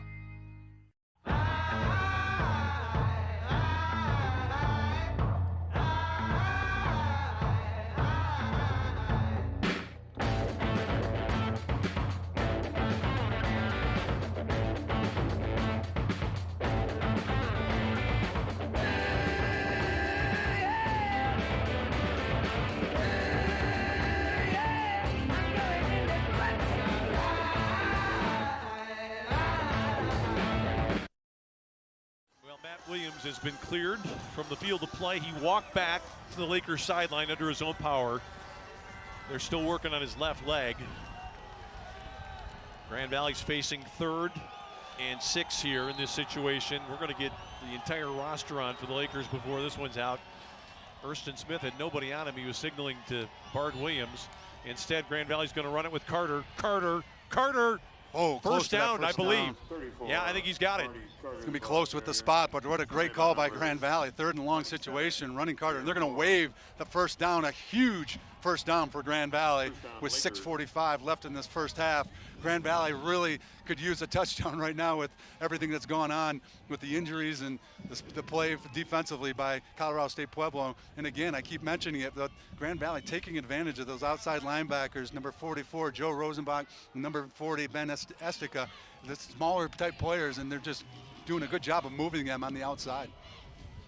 Grand Valley continues with Carter with Spencer out injured and probably not coming back. This is Marty again. Marty makes a move. Wow. What a move. Carter about 5. Man, shades of Barry Sanders. I'll tell you what a great run. He got caught up in the wash on the outside. Colorado State-Pueblo doing a great job of penetrating to the outside, forcing him to make his cuts, but with his quickness and his speed, he's able to get some positive yards, 5 yards on that first down carry. Grand Valley's been flopping people at tight end. They had Nick Kaiser in. We've seen also Brian Moran has been in the game. Justice Wright is a receiver. Smith. Potts is back out, and Matt Williams is back onto the field for the Lakers. Great to see that. Slot receiver to the top of your picture. Grand Valley would like to restore the 3-touchdown lead. Williams has time. Now he's wrapped up, and he's going to lose yardage. He pulled that ball down. This is the problem with Bart Williams. He doesn't really offer any kind of escapability, so these long developing patterns are tough for him. Yeah, but the one thing that I'm really happy to see him pull that ball down, because he could have thrown that right into coverage. Potts was covered very well on the outside, and if he had thrown that ball, it would have been either deflected or picked off. So a great job of swallowing the ball, giving yourself a chance here on third down. Christian Lumpkin comes into the ball game. Erston Smith goes out. Play clock down to 15. Grand Valley gets the play in from the sideline. Carter is the setback. I don't think he's going to handle it here unless it's on a screen or a ball down the field. Time for Bart. Throws it out here. It's Marty Carter. Marty Carter! Oh, man. Oh, what a play. How about Bart Williams under pressure from Morgan Fox? Does a phenomenal job of hanging tough into the pocket, getting it out. And Marty Carter does a great job of reeling that ball in with one hand and makes a guy miss and gets a huge first down. Oh, they just can't believe it. And, you know, it's one of those things. You get rid of Kirk Spencer, they bring on Marty Carter, and now it's the poison you don't know that's starting to hurt you if you're CSU Pueblo. Well, you and I have talked about it all year long. Marty Carter is going to be a phenomenal running back, but it's hard for him to see so much playing time with the Kirk Spencer, what a phenomenal athlete he is. But now Martavius Carter is going to get his bag full and then some. Marty thinking about throwing. Oh, he is throwing. It's out there. It's Potts. It's a touchdown. Kaiser. Oh, my goodness. What a great job by Kaiser fighting off the double coverage. We got a flag here late. I don't know if it's a late hit or a holding call, but what a play by Kaiser. No. A ball that maybe should not have been thrown. He throws it up for grabs, and Kaiser, fighting off two guys, comes down with the football. This is the referee who they're pointing against Pueblo. The Lakers are celebrating. My goodness. Marty Carter, is there anything you can't do? 2 for 2 on the year, 2 touchdowns. Personal foul, roughing the passer, 92, defense. Well, it was Tony Compton. That'll be a big break, too, with the kickoff going against the wind, getting 15 additional yards for Joel Skipper on the next kickoff. Joel Skipper is on. That's a play that I can't even begin to understand how that happened. And it looked all bongled up from the beginning. Didn't look like a great play. It's thrown up into coverage, and we still come down with the ball. The touchdown gods are looking down good on Grand Valley right now, and I think I misspoke. I don't think his first one went for a touchdown to the quarterback that he threw last week. But Skipper he's 2 for 2 on the year. Knocks it through. It's 28-7. We'll take a break. Wow, what a first half here today in Colorado. Correct, I have a life mate. Is that consequential? With whom are you communicating? Jake from Planet State Farm. Jake from Planet State Farm at 0300 hours. State your identity. It is Jake from Planet State Farm, home of Discount Double Check. Describe your apparel, Jake from Planet State Farm. Khakis. Khakis. Explain. A dull earthly garment covering male extremities. Sounds most appropriate. Save mass quantities, even at 0300 hours. Get to a better state. You learn something every single day at Grand Valley State University about who you are and who you can become, about where you've been and where you're going, about your goals and how to accomplish them. At the end of the day, you know what you want from life. Find it within yourself. Find it within Grand Valley State University. Sometimes that little extra at the end of the play can cost you big time because Grand Valley should be kicking into the wind. I think Joel Skipper from the 50-yard line should be able to knock this one pretty easily through the end zone. The wind is blowing from the west. It's calmed down considerably. I think it was up to maybe 25 or 30 before, but this one's just going to fly right out of the field of play, and that would have been a returnable ball perhaps had it been kicked from the 35-yard line. 1st and 10, but let's look at Carter here. He unleashes, and Nick Kaiser just ripped it away from the defender who was down there on the sideline. The assistant athletic director, Doug Lipinski, made the call. Well, we got to just look for Doug Lipinski because we know he goes where the action is. Absolutely. But, yeah, what a great job by Nick Kaiser using his body to shield off one defender and going up and catching the ball in front of another defender. And that ball may be ill-advised thrown when they watch it again on film, but turns out to be a huge play for Grand Valley. Grand Valley has to stay disciplined here. I don't think they're going to let this kid just open up and throw the football. Well, he's looking to throw right here, and he's in a little bit of trouble. He ran into DJ Hogan, but he spun out of it, and give the young man some credit. He gets a gain of a couple. And good news for Grand Valley fans as you see Matt Judon back in the ball game, running and passing and putting a rush on, looking as healthy as he has all season long. Well, they're going to give him only to the 25. I thought he actually stumbled forward to about the 27, so 2nd and 10. Again, if I'm Grand Valley, I still think Cameron McDonald has got to be the first option on just about every play. CSU Pueblo will be playing into their hands if they let this kid throw. It's going to be McDonald. He's got problems. DJ Hogan's got him right at the line of scrimmage.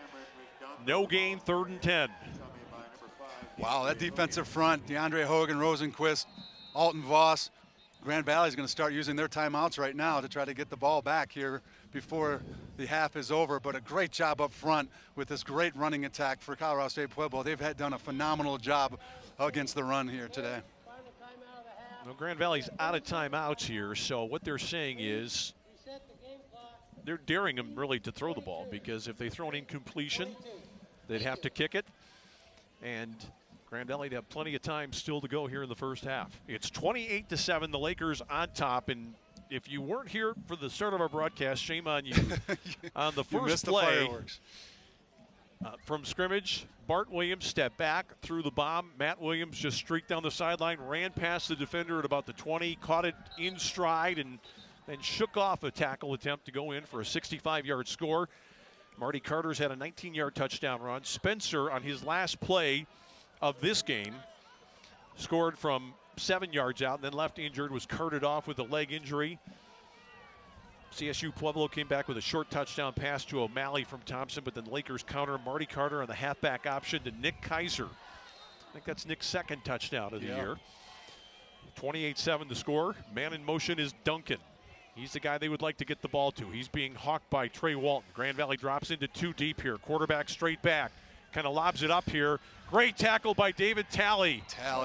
The completion to Jared Radabaugh, but CSU Pueblo is going to have to kick it away. First time we called Talley's name today. What a football game he played last week against Ferris State, leading the team in tackles. Just played phenomenal football and a great job of making a sure tackle there on 3rd down. And like you said, Colorado State's going to be forced to punt just under 3 minutes left, giving Grand Valley another opportunity here before the half. And we talked about at the beginning of the game, Grand Valley not getting a lot of opportunities offensively because of this running attack. Grand Valley's had quite a few possessions here in the first half. Matt Williams is back. This ball is catchable, not returnable, just a fair catch. That guy is as cool as they come. It's just so nonchalant. I mean, you watch a lot of punt return guys, Bob, and you're praying that they catch it. With him, it's like he can almost not keep his eyes open. I was looking back for a penalty flag and thought that the play was blown dead the way that Williams was back there nonchalantly catching that ball. But you said it, cool as the other side of the pillow. Oh, goodness gracious. What a great to have a guy back there with that kind of confidence.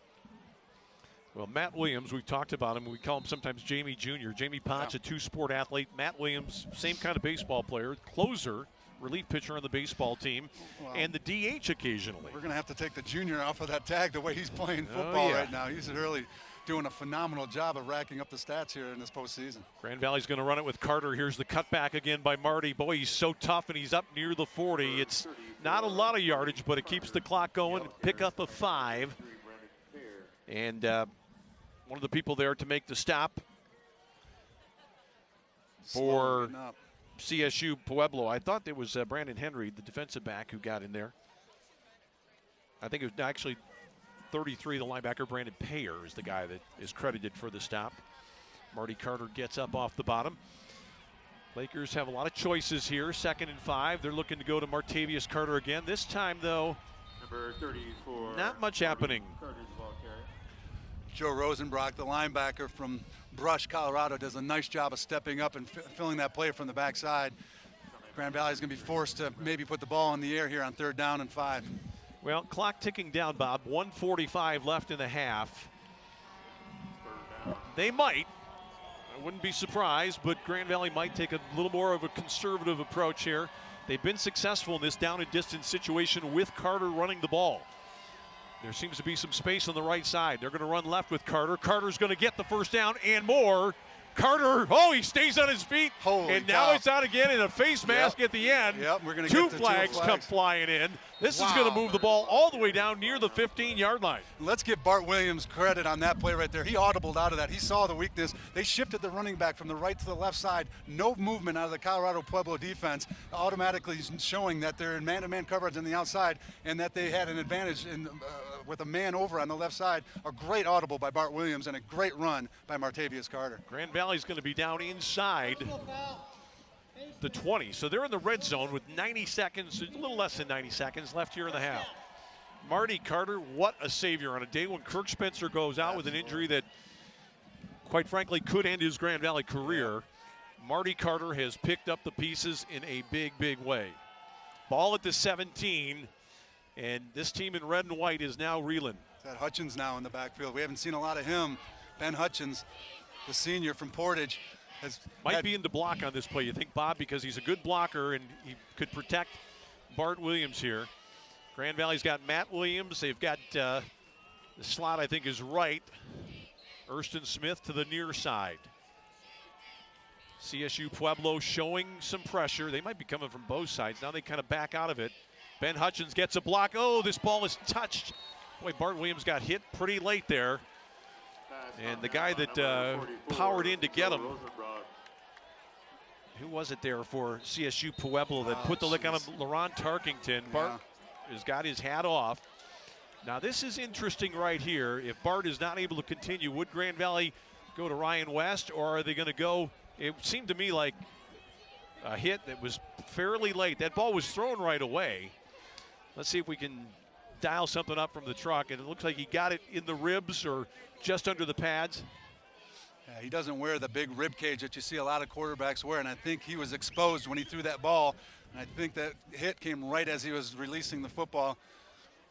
But a tough break right now, Grand Valley. You see Coach Matt Mitchell, how many times does he have to walk out on the field in one half of play with injured players? Well, I don't know if we're going to get another look at this or not, but I'm skeptical.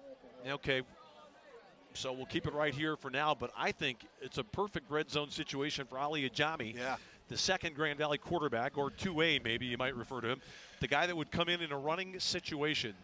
Mitch is looking over to the sideline right now. Bart Williams got it up in the ribs, and it seemed like he had the wind knocked out of him, but hopefully there's nothing cracked or broken. Boy, he's been outstanding today, and he's just had a very, very fine first year as the Laker quarterback. You got Ryan West on the sidelines warming up.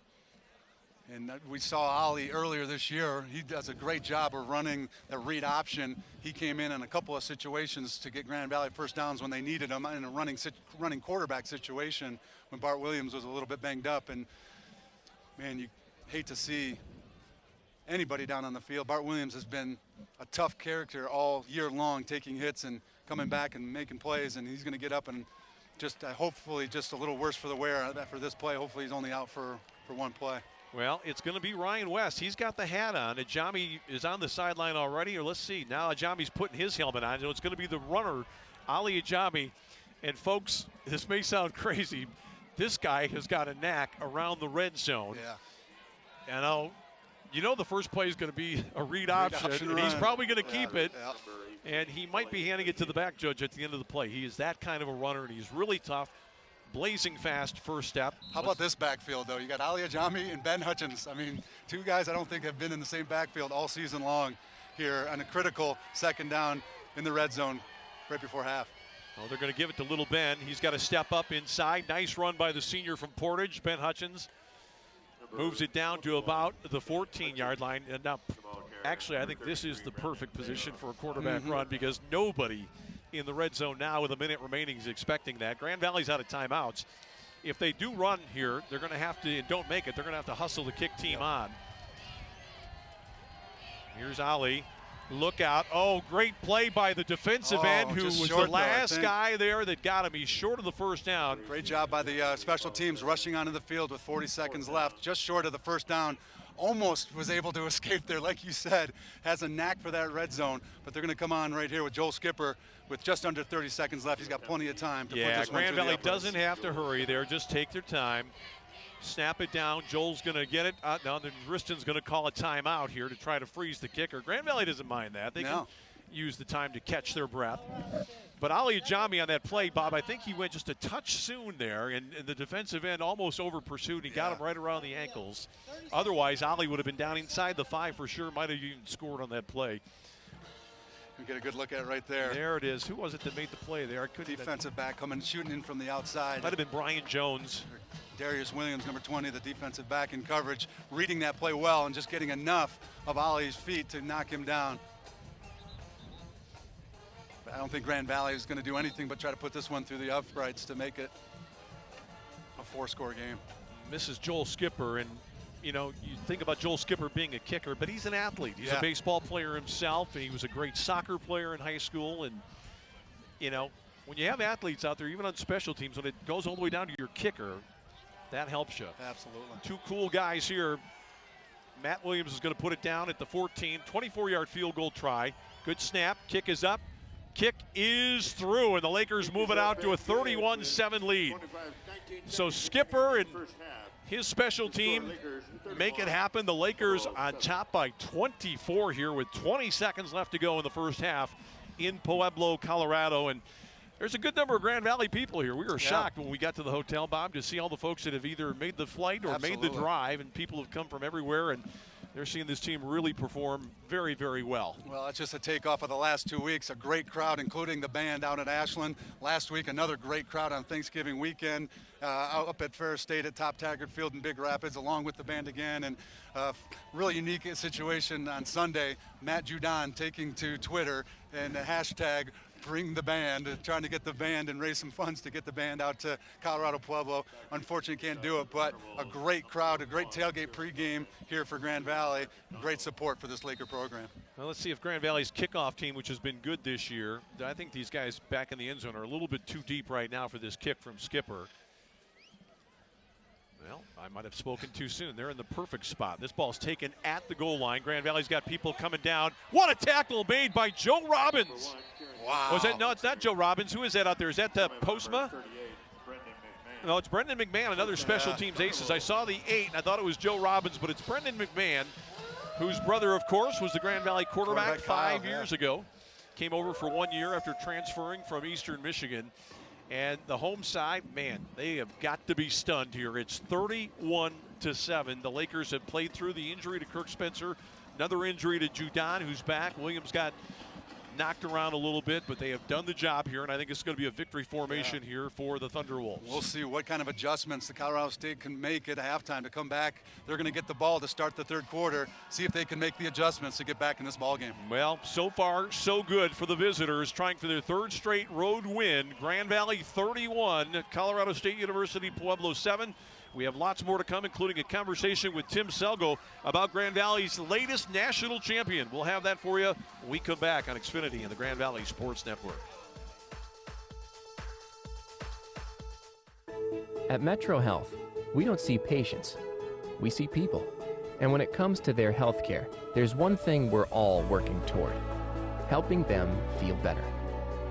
Better summers, better dances, better retirements, and better roads ahead. This is what we want for every person we see every day. Better. Metro Health. Better all around.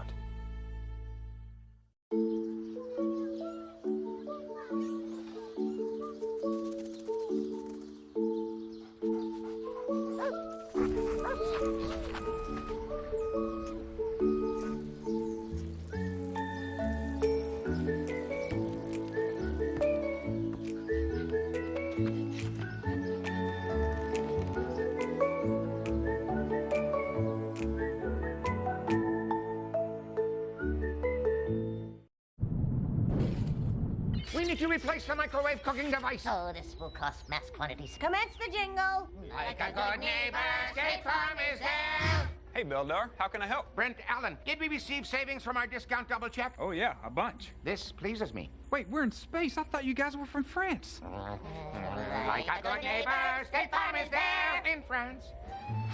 See? France. Oui. Save mass quantities with a State Farm discount double check. And lastly, Uverse gives you a whole bunch of on-demand TV shows and movies. Let's get started. Well, how many is a whole bunch? As many as Xfinity? I swear you're gonna love it. That didn't really answer my question. Over 5,000 on demand. Well, Xfinity On Demand gives us over 30,000. We'll set it up for you. Don't settle for Uverse. Get over 5 times more on-demand TV shows and movies on TV with Xfinity from Comcast. All right, from Pueblo, Colorado, where we've seen the whole gamut of weather conditions here in the first half. It was sunny, then it got windy, cloudy. Now it's calmed down a lot, and the sun is starting to peek out again. I'm Tom Cleary, along with Bob Mitchell and our crew from the Grand Valley Sports Network. And there you see the score at the bottom of the screen, 31-7. The Lakers hit them early, hit them often, and we're with Tim Selgo right now. And Tim, before we get to the football, you've been moving around the field a little bit, and the biggest concern we have right now with the injury situation, Bart Williams got off late in the first half, but Kirk Spencer with an injury that sadly it looks like it's going to end his Laker career. Yeah, it does look that way. Of course, he had to be carted off. We got to be careful what I say until we get official word, but it looks like Kirk's done, which is a shame. The young man in his senior year was having an absolutely outstanding year. Returner, running the football, catching the ball out of the backfield, just a senior leader, and that one hurts. And we all feel for Kurt Spencer and all the best to him. And you could see his teammates, how much he means to them. And they obviously came back determined they're going to win this for Kirk. Well, if they do win this game, it'll be a memory he'll never forget, scoring a touchdown on his last college play for a team that against the defending national champion. And probably broke the leg on the run. Yeah. You'd have to think so because nobody touched him. Nothing happened until, he was running back to our bench. So you got to assume that perhaps the injury, which if it could be a broken leg, we got to wait till we get the medical report. But point being, he finished off that run. And just courageous effort, competitive greatness right there. Let's talk about something that happened about, I guess around 18 months or so. Dave Deani came to you and said he was accepting an offer to become the head soccer coach at the University of Iowa, the Big Ten. You had to go out and find somebody on short notice. The guy you settled on was not a high-profile candidate. Jeff Hostler from Alma College. A lot of people thought it would be somebody from a Big Ten assistant or maybe a Division II head coach. Jeff Hostler today has validated your faith in him by guiding the Lakers to their third straight national championship, the second under his direction, as the Lakers beat Columbus State today down in Florida by the score of 2-0. What a sensational hire that was. Well, one correction on your wordsmithing, Tom. We didn't settle for Jeff. Jeff won the job. And we had the deepest pool of candidates we've ever had for head coaching search. It was tremendous. And he's clearly demonstrated what a tremendous leader he is, outstanding coach. But very, very proud of the Grand Valley soccer team. Third national championship in a row. Obviously, some outstanding players. And I was upstairs watching the game, of course, on my iPhone, which is tremendous. And 2 goals in the first half. And then from then on, we might have played a little conservative, but you know what? That's how you got to do it, win a national championship against a really good team. So congratulations, Jeff Hostler. Congratulations to the ladies' women's soccer team. We're very proud of you. And have a lot of fun tonight and have a safe trip home tomorrow. 7 straight Final Fours, 6 times out of 7 in the championship game. And I think the other times that they didn't win it in the last 7 years, they were beaten by the eventual national champion. You and I have been around Grand Valley long enough to remember when we wondered when Grand Valley would win its first national championship. To see a program that's won 5 in 7 years or 3 in a row, it boggles the imagination. That's an incredible run, and you do that with tremendous student athletes. We have a great school at Grand Valley. We have the opportunity to recruit outstanding student athletes, and we've got a bunch of them. And obviously, you can't do that without great leadership from Dave Deani and Jeff Hostler, and without great players like the lady women's soccer team. Well, the 2 goal scorers today, last year's National Player of the Year, Marty Corby, might win that award again this year. And the second goal came from a great Grand Valley senior who's had a tough season, Katie Bounds, injury prone and has had some injury problems this year, but she got one in her final game, and she's been a great credit to Grand Valley. Marty Corby's not the best player in the country, I want to see who is, because tremendous goal on that direct kick. It was just outstanding, and that got us the 1-0 lead. And then Katie Bounce, young lady, remember 2 years ago, she's the one that scored the goal in the national championship game in 2013, I believe, and here she was scoring another one. So big play, Katie, I guess we got to call her. Tremendous goal. That gave you a 2-goal cushion. That really helps, as you know, in the game of soccer, Tom. And then we hung on to win. So very proud of Laker women's soccer team, and very proud of this football team coming out here in Pueblo in the first half. Now we got 30 more minutes to go. Well, we'll see what Grand Valley can do for the remainder of this one, but this crowd is stunned. This is a team, as Bob and I have mentioned, has had 3 undefeated seasons in the last 4 years. Defending national champ. They beat the #1 seed in the region on the road last week. it's not how you start a season, it's how you finish, and Grand Valley is testimony to that. It certainly is. They're the defending national champs. John Riston has a tremendous program. He does an outstanding job, and we've got 30 more minutes to play. We've got to keep playing good football, and I'm confident in this Laker football team. They got a lot of grit. All right, Tim Selgo, the athletic director of Grand Valley, here in Pueblo, Colorado, where the Lakers lead it by the score of 31-7. Let's take a look now at some of the other things that are happening right now around Grand Valley.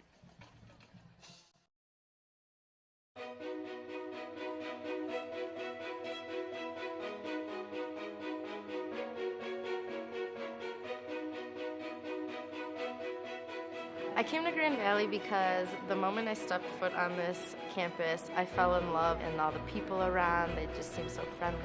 So I was like, this is where I need to be. When I first came to campus, it was very welcoming, a very clean campus. I came to Grand Valley because they have a great biology department. It really made me determine that Grand Valley was the place for me. I came to Grand Valley because of the amazing opportunities that West Michigan had to offer Grand Rapids itself. Because of the small class size, it was the one-on-one, peer-to-peer opportunities I had with my fellow students. The moment I came in, it was an exciting place to be a part of. It's been going uphill from before I got here. It's continuing the upward trend. I really feel really blessed to be here. I dream of working in technology and really being a big part in connecting people and empowering a lot of friendships. I dream of being a marine biologist and focusing in marine mammals, mainly orca whales, also known as killer whales. Action. My goals for the future include directing major motion pictures and working with some of the most creative minds on the planet in order to create movies that are unique and awe-inspiring. I really want to become a physical therapist for our military, because my Uncle Francis was killed on September 11th, and they put their lives on hold and on the line to defend our country. And the thing that I can do to help them the most is to become a physical therapist and improve their quality of life to allow them to come back to their families. I'm interested in continuing my education to work on autonomous robotics that operate in space, where we can harvest resources that we can use both in space and back here on Earth. I really would like to find myself in some kind of position that involves working with public policy that has to do with education. And I would like that to have an international bent, to understand how to better form an educational experience for children in the U.S. And that's something I've just grown really passionate about. One of my favorite memories from Grand Valley is when I went on a study abroad trip to Ecuador. There I got to explore the Amazon, cloud rainforests, and I got to try many new things, including eating a grub. Hakuna Matata. The first time I saw the campus, it was literally a cornfield with a road down the middle. When you think about the campus today, it's absolutely gorgeous. It's like magic has taken place.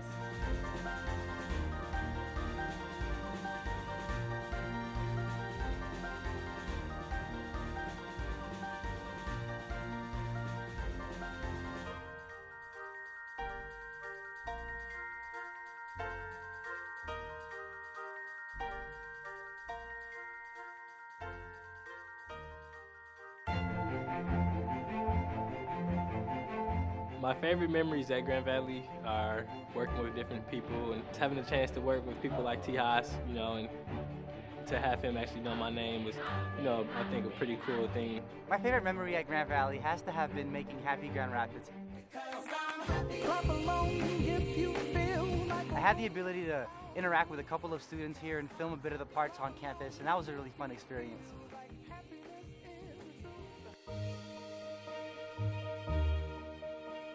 At Grand Valley, I've had the opportunity to improve my clinical skills and to improve my competencies in nursing, leadership, advocacy, and scholarship. I have had the opportunity to meet an amazingly diverse collection of students and faculty. I saw this massive investment downtown and these labs that were world class. Yeah, this is a nice structure. And I thought, what a great opportunity for my students and for me. And to be honest, I wanted to be a part of that. Grand Valley gave me the opportunity to be able to network and also help attain different internships. It really helped me be able to finish up my degree and be able to move on to a successful career. Grand Valley has given me that community to build and empower myself and empower others and be able to accomplish anything in the world. I feel just privileged to be able to call myself a Laker for a lifetime.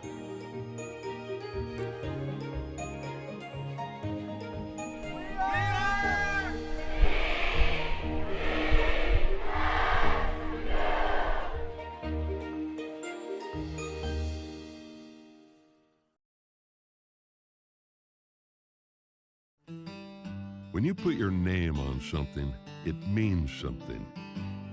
For over 140 years, Coors Banquet's been brewed in one place with pure Rocky Mountain water and the best high country barley. And someone with the name Coors still tastes our beer every week, making sure it tastes as good today as it did in 1873. That's something we're proud to put our name on. Coors, the banquet beer. My fathead cave! My fathead cave! Oh my god! Yes! What was that? The bear! Look at my body, Daddy! That looks really good. That look good? This is my fat head. I'm so excited for it. I have goosebumps. Oh my gosh, that's awesome! Do you like it? I love it!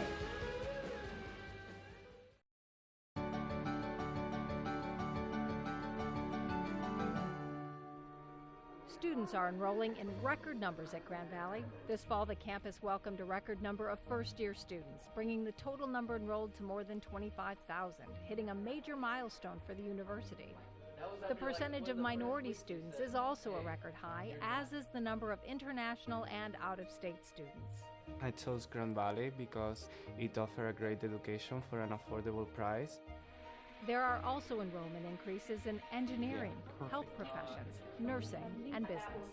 These increases show how the university's programs align with what students want and employers need.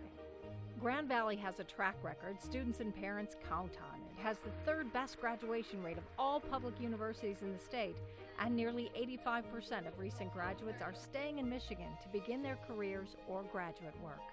For Around Grand Valley, I'm Mary Eileen Lyon.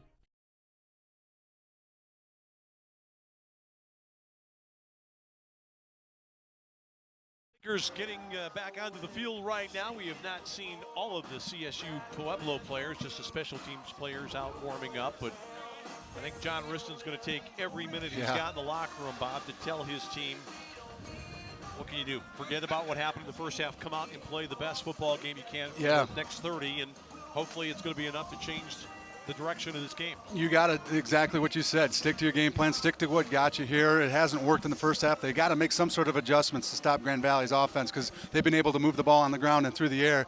But offensively is the thing that amazes me so far. The fact that Colorado State-Pueblo has not been able to establish the run with their two great running backs and that solid offensive line. Grand Valley's defensive front has just done a phenomenal job of stopping. Well, when you look at this game coming in, CSU Pueblo has been so good over the last couple of years. They won the national championship in great fashion last year. They go down and they beat the #1 seed. And yet, you and I, thinking about this, thought that this might have been the kind of team that was built for Grand Valley a little bit. And we also felt that Grand Valley has been susceptible early this year to passing offenses, which this team clearly is not. Exactly. And so it was, from a matchup standpoint, it was about as good as Grand Valley might have hoped for at this stage of the playoffs. Well, I also think that when you get this far into the playoffs, you got 8 teams left in the country. I think you have to be more balanced, both offensively and defensively, because you're going to see better teams. And I think Grand Valley has shown that today, that if you're a one-dimensional team offensively, they're going to come up with a game plan to stop you. This kind of reminds me of the Grand Valley team in 2003. They suffered early with a new quarterback, first-year quarterback in Cullen Finnerty. They lost a game to Saginaw Valley. Then managed to beat Saginaw Valley before they went on a tear in terms of road victories based on great defensive play and sort of just smart offense. And that's kind of what this team has been like right now. Grand Valley came out today, very interesting during the pregame. I thought the Lakers were very calm. not too excited. I mean, they didn't get caught up with the atmosphere. You just get the feeling that they get what it's about right now. Absolutely, a business trip, and came out and, like you said, right from the onset, just made plays, big plays offensively, doing a great job defensively. You mentioned it yesterday. You saw the Colorado State-Pueblo team here on the field, and they seemed really, really loose to you, and maybe underestimating what was coming in by Grand Valley and the Lakers. Well, nobody has seen a performance like this on this field from an opposing team since probably the last time Grand Valley was here a couple of years ago. We'll see if the Lakers can finish it off. We're coming back with the second half kickoff here today from Colorado on the Grand Valley Sports Network.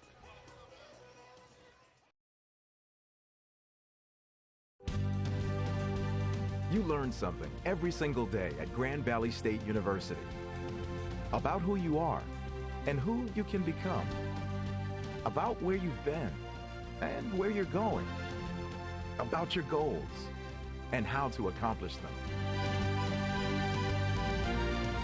At the end of the day, you know what you want from life. Find it within yourself. Find it within Grand Valley State University.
Well, you talk about the potential for wind energy, renewable energy in this part of the world. We see the windmills blowing there in the background, and Matt Mitchell has his team on task right now. We saw Bart Williams sitting behind him, warming up before the start of the second half. He appears to be okay.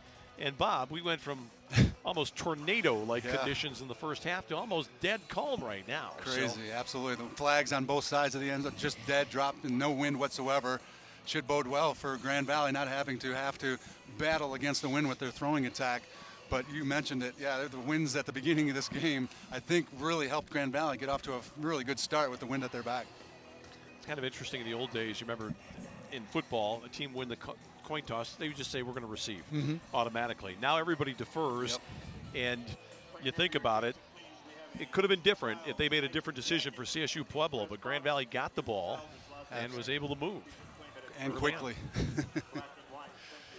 Well, we'll see what Colorado Pueblo comes out here in this second half. Like we talked about at halftime, I think they're going to continue to do what they do well and try to run and establish that run. They had one nice drive where they're able to mix the run with the pass, and they're going to have to do that coming out here in the break and score quickly, because this team is not made up to come back from a deep deficit. They do not throw the ball down the field very well. Joel Skipper has got it. Well, we'll have it on the tee on the 35 pretty soon. From this position in the first half, he was knocking the ball almost to Wyoming pretty much, but now it's going to be a test for the kickoff team, because I don't think he's got any boost at all from the wind. Kieran Duncan is back with Bernard McDonald to receive as we start the second half here in Pueblo. It's still a pretty good kick, though, by Joel, carrying deep into the end zone. And you know, one thing I didn't remember to factor in, altitude. Yeah. So it's a touchback. Oh, boy. We got a guy that just got completely knocked out. He's at the 30-yard line.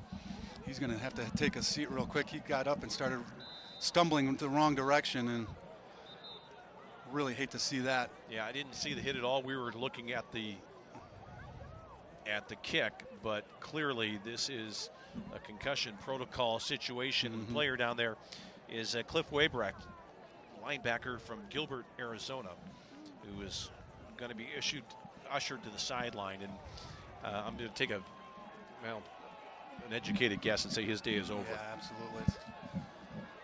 A little woozy there on the sideline with the defense coming out here.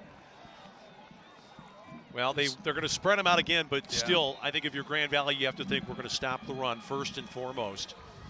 And let's see if this guy can beat us over the top. 1st and 10 for CSU Pueblo, and it's McDonald. He's got a little bit of yardage. He's up near the 30-yard line. Actually, he stopped at about the 28. Cameron McDonald. Marquez Goldman on the stop.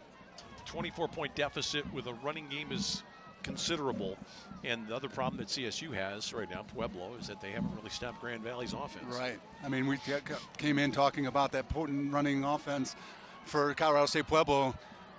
Didn't really mention how great Grand Valley's offense has been these last couple of weeks, and they continue to play well. Now they've got the stack on the near side here. Sometimes that'd be like a bubble screen situation. They're going to try to throw the ball up the field. Grand Valley's got people there, and it's knocked down. McKissick and the safety carry came over. That's the difference between the throw from this young guy and Bart Williams. That ball was just up in the air, and it didn't really surprise anybody. And very lucky Grand Valley didn't intercept that ball. Absolutely. Both McKissick and Dante Carey there to break up the pass. We'll get a great look at it right here. And Dante Carey just upset that he didn't undercut that just a little bit more so he could have got the interception. But like you said, just a ball that was hung up in the air way too long, allowing the safety to come over the top and make a play. If Dante Carey had caught that ball, he had a lot of acreage out in front. 3rd down now and 7. Grand Valley has to stay disciplined. They're going to throw to the sideline, and the quarterback got hit there. It was Colin Schlosser who got in, broke up that play. They were trying to ball in the flat, and there was just nobody there anyway. Well, nobody blocked Schlosser coming up the middle. They blitz up the middle, and absolutely nobody touches him. Comes scot-free, and he had to get rid of the ball very, very quickly, and before the receiver even thought about making his break. And a great job by Grand Valley's defense. Great call by Coach Postma and Coach Lewis on that defensive call, bringing in the blitz and putting the pressure on early. And we see some smiles there from Joe Moran, also a linebacker, Brad Horling. Here's the punter on now. Matt Williams back, and he's going to catch this one at the 39-yard line.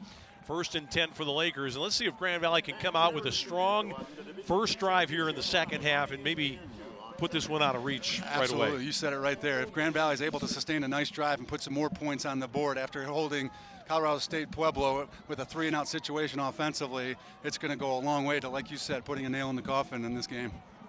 Grand Valley's going to start out with some different looking folks out there right now. Justice Wright, Joe Robbins, Erston Smith is out there. No Brandon Bean, no Matt Williams, no Jamie Potts, no Kirk Spencer. And look at the way the Lakers are playing, and this is going to be Marty Carter again. Oh, he's going around the right end, and he's got a lot of room. Great downfield block by Joe Robbins. Carter's into Thunderwolves territory after a big, big gain. That's going to be pretty close to 20 yards. I'm going to call it 19 down to the 42-yard line. Blocking receivers. Absolutely. And also at the point of attack, Brandon Revenberg and Ben Walling on this outside with the pull right there, doing a great job of stuffing in the outside. And he just gets to the outside so quickly and forces that defense to really come up hard. And offensively, like you said, the receiver's doing a great job of blocking downfield. Ben Hutchins is the back right now for the Lakers. Williams with 3 wide outs here. He's looking to throw on first down. Nope, he's going to have to get rid of it. And that time, just a power rush from the outside. And Grand Valley not able to get the block. Walling was beaten on the play by Sam Singleton, the linebacker, who came. And the Lakers now in a second and much longer situation. 2nd down, and I'm going to call it 17, maybe 16 from just inside. Sam Singleton, the 5'11", 200-pound linebacker from the outside, just used a speed rush to get around Ben Walling on the outside. Ben's just got to do a better job of dropping that right foot and creating a leverage wall on the outside on that speed rush. Grand Valley's going to Carter again. Carter comes back into the middle, and not much there. Grand Valley didn't block it up very well at all. Stuffed pretty hard on that left side.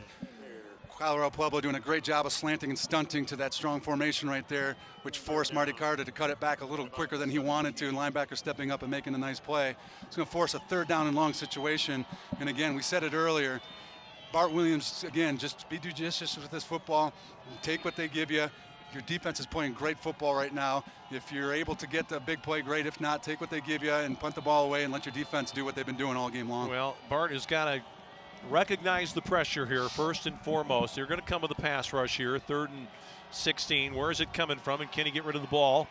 He's not going to get rid of it. He is down at the 46-yard line. And again, this is a little bit of a chink in the Grand Valley armor here with the lack of confidence in the intermediate passing game. Bart Williams slow to get up too. Right? Grand Valley's offense, they got to do a little bit better job of protection, but you know on a 3rd down and long situation like that, that the defense is going to have their ears pinned back and coming. So maybe, like we talked about earlier, a little screenplay, something to take advantage of that hard rush, get something underneath and let the running back or receiver make a play. But now Grand Valley's going to have to be forced to punt the ball. We'll see Jamie Potts here in a short formation right there, but he'll drop back to his normal punting situation and get this one away. Boy, they've got a lot of people up. 10 close to the line of scrimmage. Jamie's going to rugby kick it, and it's a beauty by Jamie. Can this one find the edge? Oh, just missed. That ball, with just a little easy swing, carried into the end zone. It's going to be a touchback. We'll take a break. More to come. 11:27 left in the 3rd here on the Grand Valley Sports Network. At Metro Health, we don't see patients, we see people.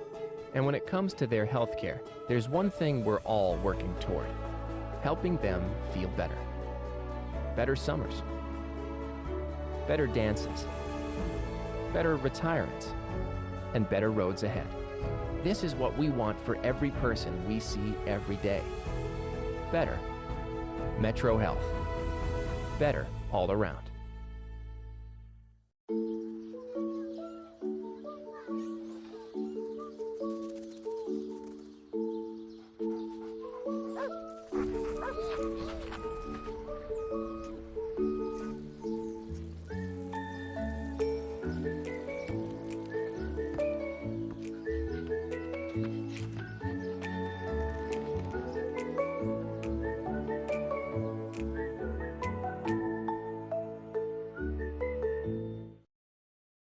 Well, this is Ryan West throwing the ball right now. Ali Ajami's warming up as well.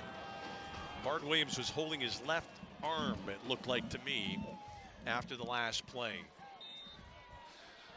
So we might see a new quarterback in for Grand Valley in the next series. 3 wideouts again, and Grand Valley just hasn't taken the bait with regard to the passing threat, but it's going to be a rollout here with time to throw. It's a completion. Oh, what a hit that was.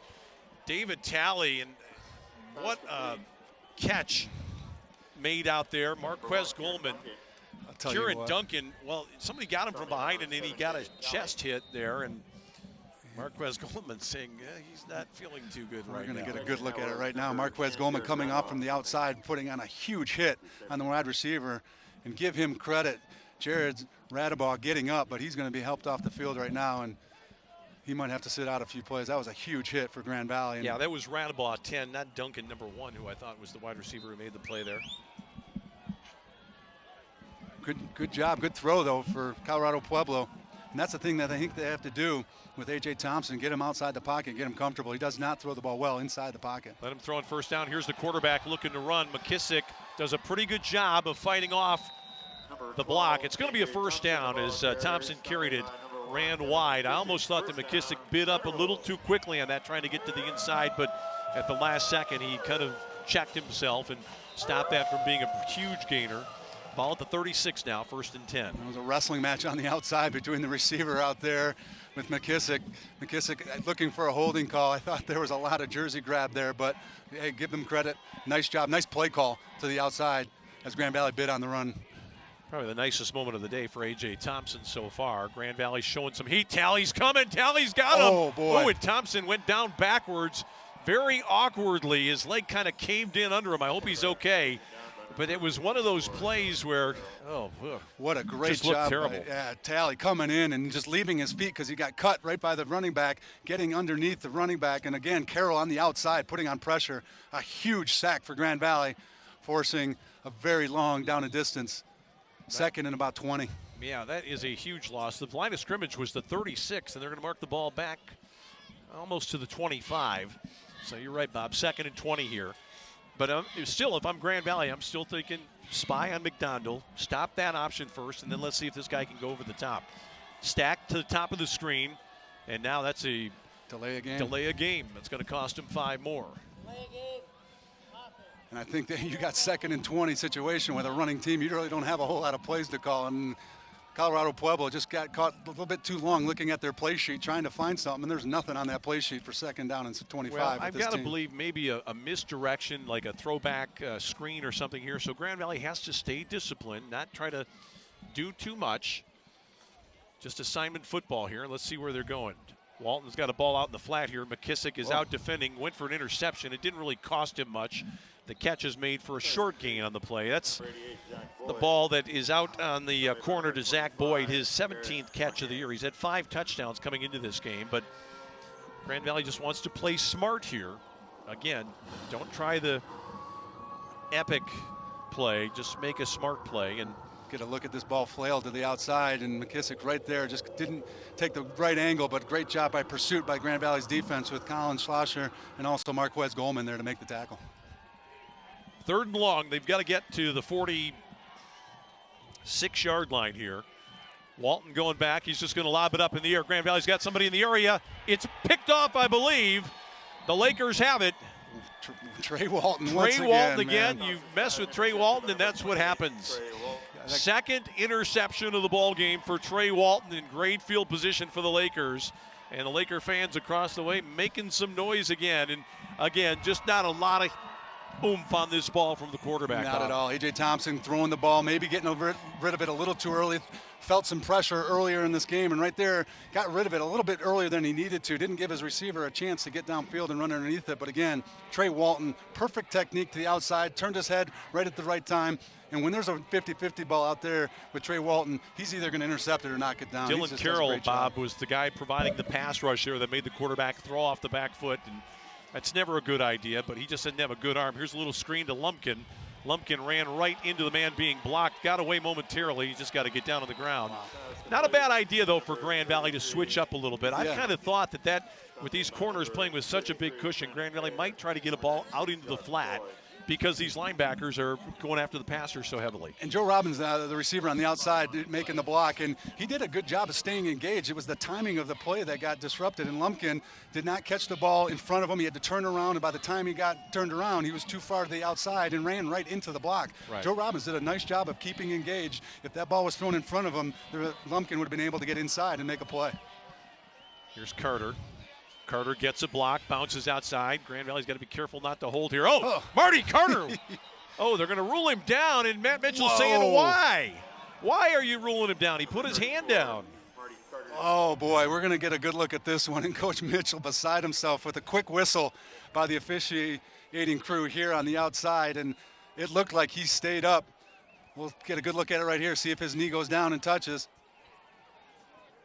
Not even close. Oh, boy. Not even Tough close. Tough break for Grand Valley because that puts them in a 3rd and 6 situation now, 3rd and 12. Big break for Colorado Pueblo. They're going to let Marty Carter run it to the outside. Oh, look out. Marty Carter, look out! Oh, he's going to go. They're going to bring it back. It's going to be a hold. They're going to have Marty Carter down inside the 5. They're going to get Joe Robbins, I think, on the outside. Bob, you had a look at it? I didn't see the hold. I didn't get a great look at it. I know the flag was thrown right at Joe Robbins to the outside. He was doing a good job of trying to get the block to the outside. And boy, oh boy, tough break for Grand Valley because this is going to throw them back all the way to a 3rd and 9 situation. Holding. On the offense, number 8. 10-yard penalty. I'm not going to be too quick to judge Joe Robbins on this one because Carter is jumping back, and sometimes you're the blocker. You can't really tell which way he's going to go. Let's see if we can see it down the field. It'll be Here's on the right Carter. side of your screen. Good job Good by block Wright. by Justice Wright. And there's very little going on, but it may be one of those situations, Bob, where the receiver gets turned the wrong way, and he's guessing that the play is going to go by him on one side. It goes by on the other, and he just gets his hands out in front. So tough break there. Carter actually pulled up on the play, I think. I think he realized it was holding, it was coming back, and he probably could have gotten to the end zone there.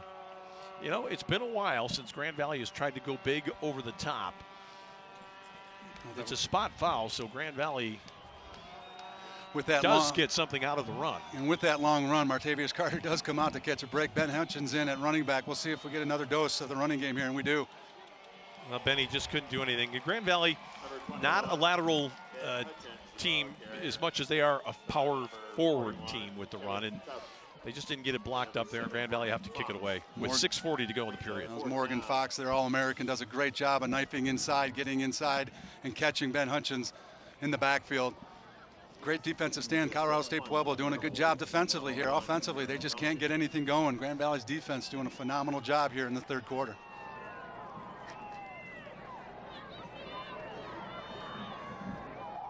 Jamie Potts with the line of scrimmage just near midfield. He still has some breeze with him. If he could kick this one through the end zone, I don't think Matt Mitchell would mind at all. A little bit of a rugby kick to the right. He's going to angle this one. It's a good kick. Grand Valley's got good coverage. And it's a good play down there by Jacob Stutter to make the tackle inside the 10. Great job of coverage and a great low kick, letting the wind in the field and the bounce take advantage for Jamie Potts. But like you said, unbelievable job of coverage down there. Yeah, Jacob Stutter, back up corner, and now we're getting a little bit of precipitation for the first time. And suddenly, as if CSU Pueblo doesn't have enough problems, the wind is blowing again. And for a team that might need to pass the ball, that's not good for them. I thought the rule in Michigan was just wait 10 minutes, the weather will change. It's happened here in Colorado State-Pueblo. Every 10, 15, 20 minutes, it seems like the weather's doing something differently. And again, you said it, this wind is picked up, and it's more of a crosswind coming from the near to far side. Cameron McDonald is the running back, and they're going to try to run it out of there with him. Grand Valley's pursuing hard to the outside, and McDonald went all the way to the sideline and got maybe a yard on the play, if that. 2nd down and 9, the clock under 6 minutes here in the third. Grand Valley would be happy to have a game continue like this for a while. Absolutely. Long runs to the outside that produce little yardage and take time off the clock. Yeah, we talked about it all game long. This team really not made to throw the ball deep and try to come back from deep deficits. Right now down 24 points. They're going to have to try to figure something out to get the ball vertical.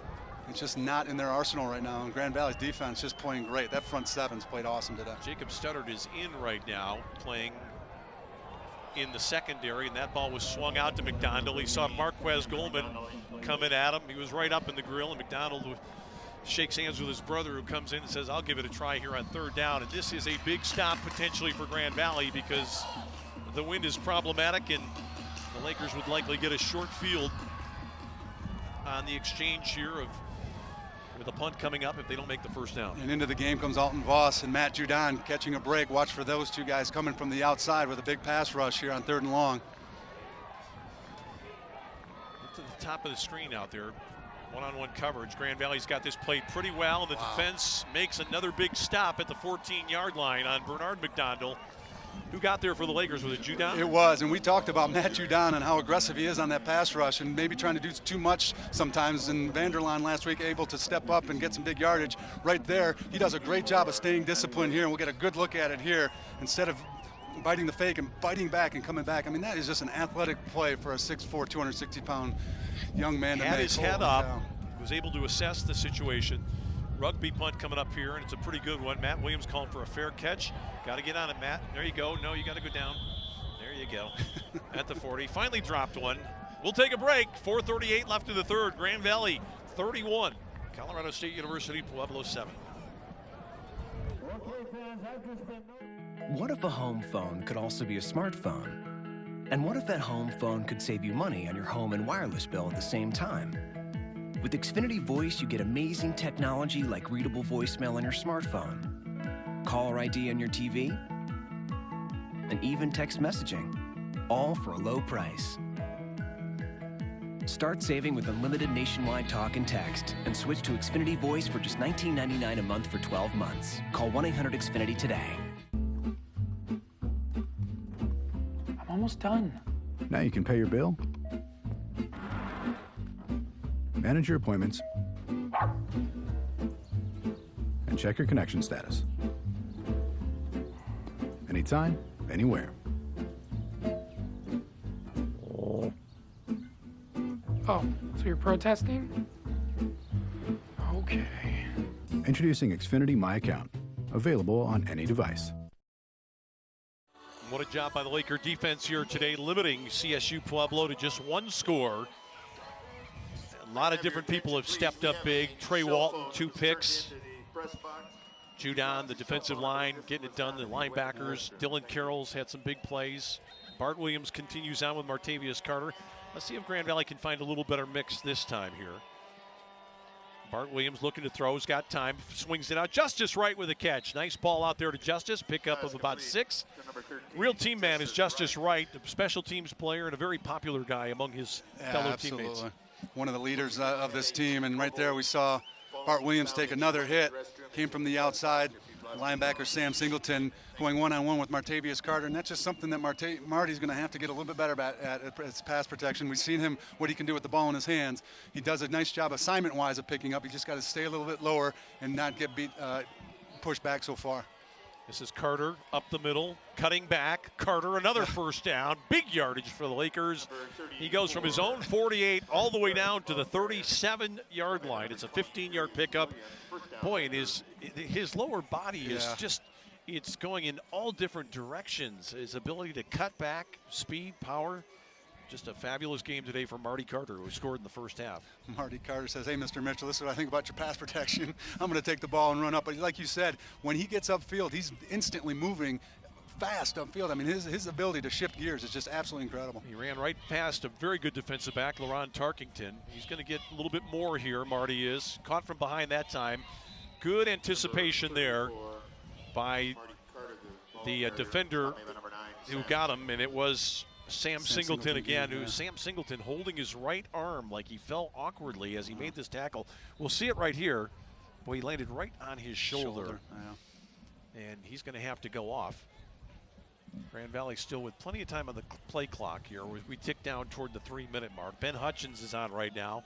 Robbins continues at wide receiver. Potts is back in here with Erston Smith and Matt Williams to the top of the screen. Passing situation here for the Lakers. Let's see if Ben Hutchins can get a block here for Grand Valley. Oh, the little shovel pass to Ben. He's going to pick up some yardage down near the 35 before he goes out of bounds. When we look at this game 2 years ago when Grand Valley was able to hang on and beat Colorado State-Pueblo, they scored in the third quarter, no points in the fourth quarter, and I don't think Coach Matt Mitchell and his staff want to see a game like that. I think they want to see some points put on the board, not put so much onus on their defense to have to continually stop this potent, potentially, Colorado State running game. Well, you see the Thunderwolves right now in this third and long situation. They're thinking, we got to get after the quarterback. Grand Valley's thinking, we've got Marty Carter here. Yeah. Let's see if Grand Valley keeps it on the ground here. They do with Marty Carter. Now the fun begins as he tries to cut back, and another flag comes in. They're going to get DeLuca this time, I think, for a hold. Boy, some of the stuff that they're calling, considering some of the stuff that's been let go, like the hit on Matt Judon in the first half, is would normally give Grand Valley some pause. It's a tough situation. You put Dan DeLuca in there out on the island on the left side when that ball is supposed to go underneath and inside, and Marty Carter tries to extend it to the outside. Dan DeLuca thinks he's got his guy in great position, and then all of a sudden the run's coming to the outside, and he has to switch. Penalty's going to be declined. CSU needs the ball back right now, but really it's just not a real win-win situation for him there. They could have given Grand Valley another play, which I think I might have gone for here, but down 24, what can you do? Potts is on. He's going to try to kick it. Should be no trouble for Jamie to angle this one away from the punt returner. CSU's not even sure if they're going to do that, but Jamie's going to go right up the middle this time. This is a sky ball. Can somebody get down here and catch it? Oh, nice play. Oh, they downed it. Goodness. Unbelievable play. Are you kidding me? Who was it that made the play down there? Justice Wright. Justice Wright, who caught it, jumped over the line, threw it back, and usually see that ball bounce around. Joe Robbins, I think, is the guy that got on it. But how about that for special teams play? Coming up big, and that is probably one of the most difficult plays in football to make as you're running in one direction, get the ball, and push it backwards. Great job by the special teams. Break coming up. We'll come back with more from Pueblo, Colorado after this. What if a home phone could also be a smartphone? And what if that home phone could save you money on your home and wireless bill at the same time? With Xfinity Voice, you get amazing technology like readable voicemail on your smartphone, caller ID on your TV, and even text messaging, all for a low price. Start saving with unlimited nationwide talk and text and switch to Xfinity Voice for just $19.99 a month for 12 months. Call 1-800-XFINITY today. Almost done. Now you can pay your bill, manage your appointments, and check your connection status. Anytime, anywhere. Oh, so you're protesting? Okay. Introducing Xfinity My Account. Available on any device. All right, we thought it was a great play here. Justice Wright goes down and gets it. Now he catches this ball. As he goes over the line, he throws it back. And Joe Robbins, what's wrong with that? Well, I'm not sure if they're saying that the ball crossed the plane of the end zone and that's a touchback, or if Joe Robbins' feet were in the end zone and when he initially touched the football. We will never know. But it's a touchback. 1st and 10 now. I formation, but no fullback. Just a deep set here for McDonald. Thompson, the quarterback. Kind of handed off. Brad Horling's right there along with Sonny Haskins in the ball game right now. Nice work up front. That one snuffed for no gain. I'll tell you, when you got that kind of depth, Sonny Haskins coming in, we haven't called his name all day, but does a great job of fending off the block, comes up and makes a huge tackle with Horling on there. And you got that kind of depth at the defensive line against a team that loves to run the football, you're going to be in good shape. 54 is Dylan Carroll. He's played a major role today defensively. Yes, he has. 2nd and 10. They're shifting people around again. Grand Valley mirrors those changes. McDonald, the lone setback. Straight drop back here for Walton. Tries to run out of it. Grand Valley let him get away, but Marquez Goldman comes up from the secondary and knocks him down. As we tick down inside the final 90 seconds of quarter number 3, it'll be 3rd and long here for CSU Pueblo. Well, getting word from my friend Mike Dulce, a Big Ten official, that does when the ball does break the plane, the feet doesn't really matter. So that ball did break the plane when Justice Wright threw it backwards. So a good call by the officials. All right, we were looking at the end result of that when the beanbag was thrown, and it looked like Joe Robbins was sliding on his belly at about the 1 yard line.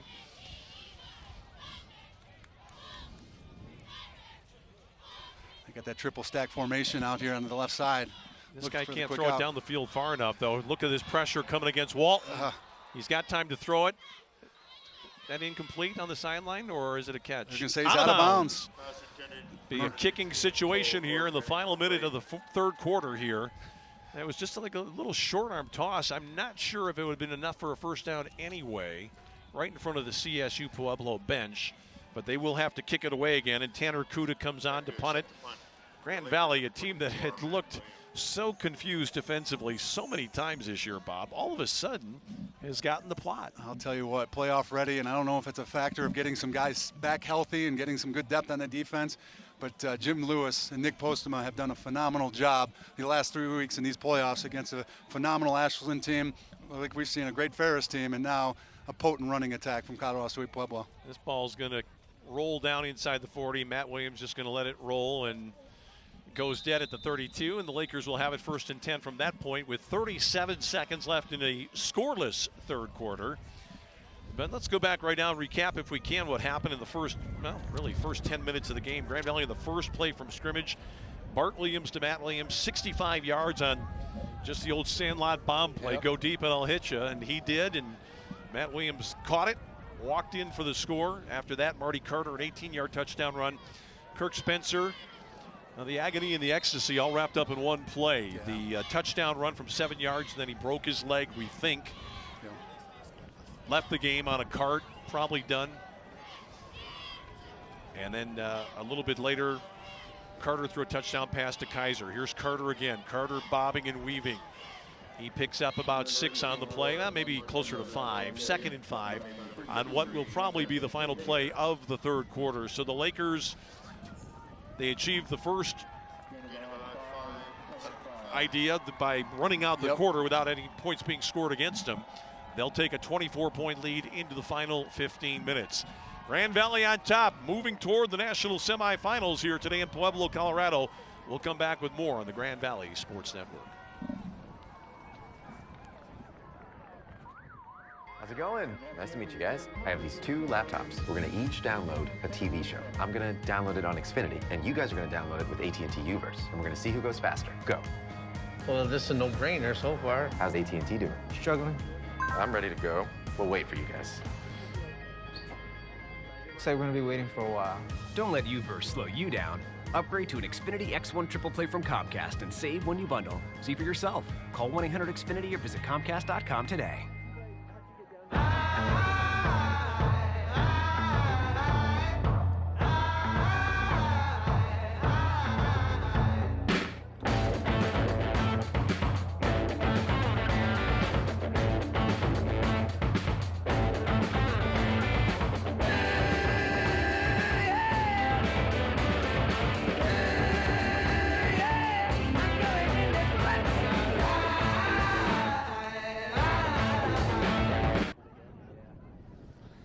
That's the scene here at the Thunder Bowl in Pueblo, Colorado, on the campus of Colorado State University, Pueblo. Tom Cleary along with Bob Mitchell today as we look at the Laker defense. Those guys have earned their meal money today. You know, they're going to be well fed tonight. Absolutely. After this game's over, and they're going to get a nice ride home at the conclusion of this one. Grand Valley trying to run this one out.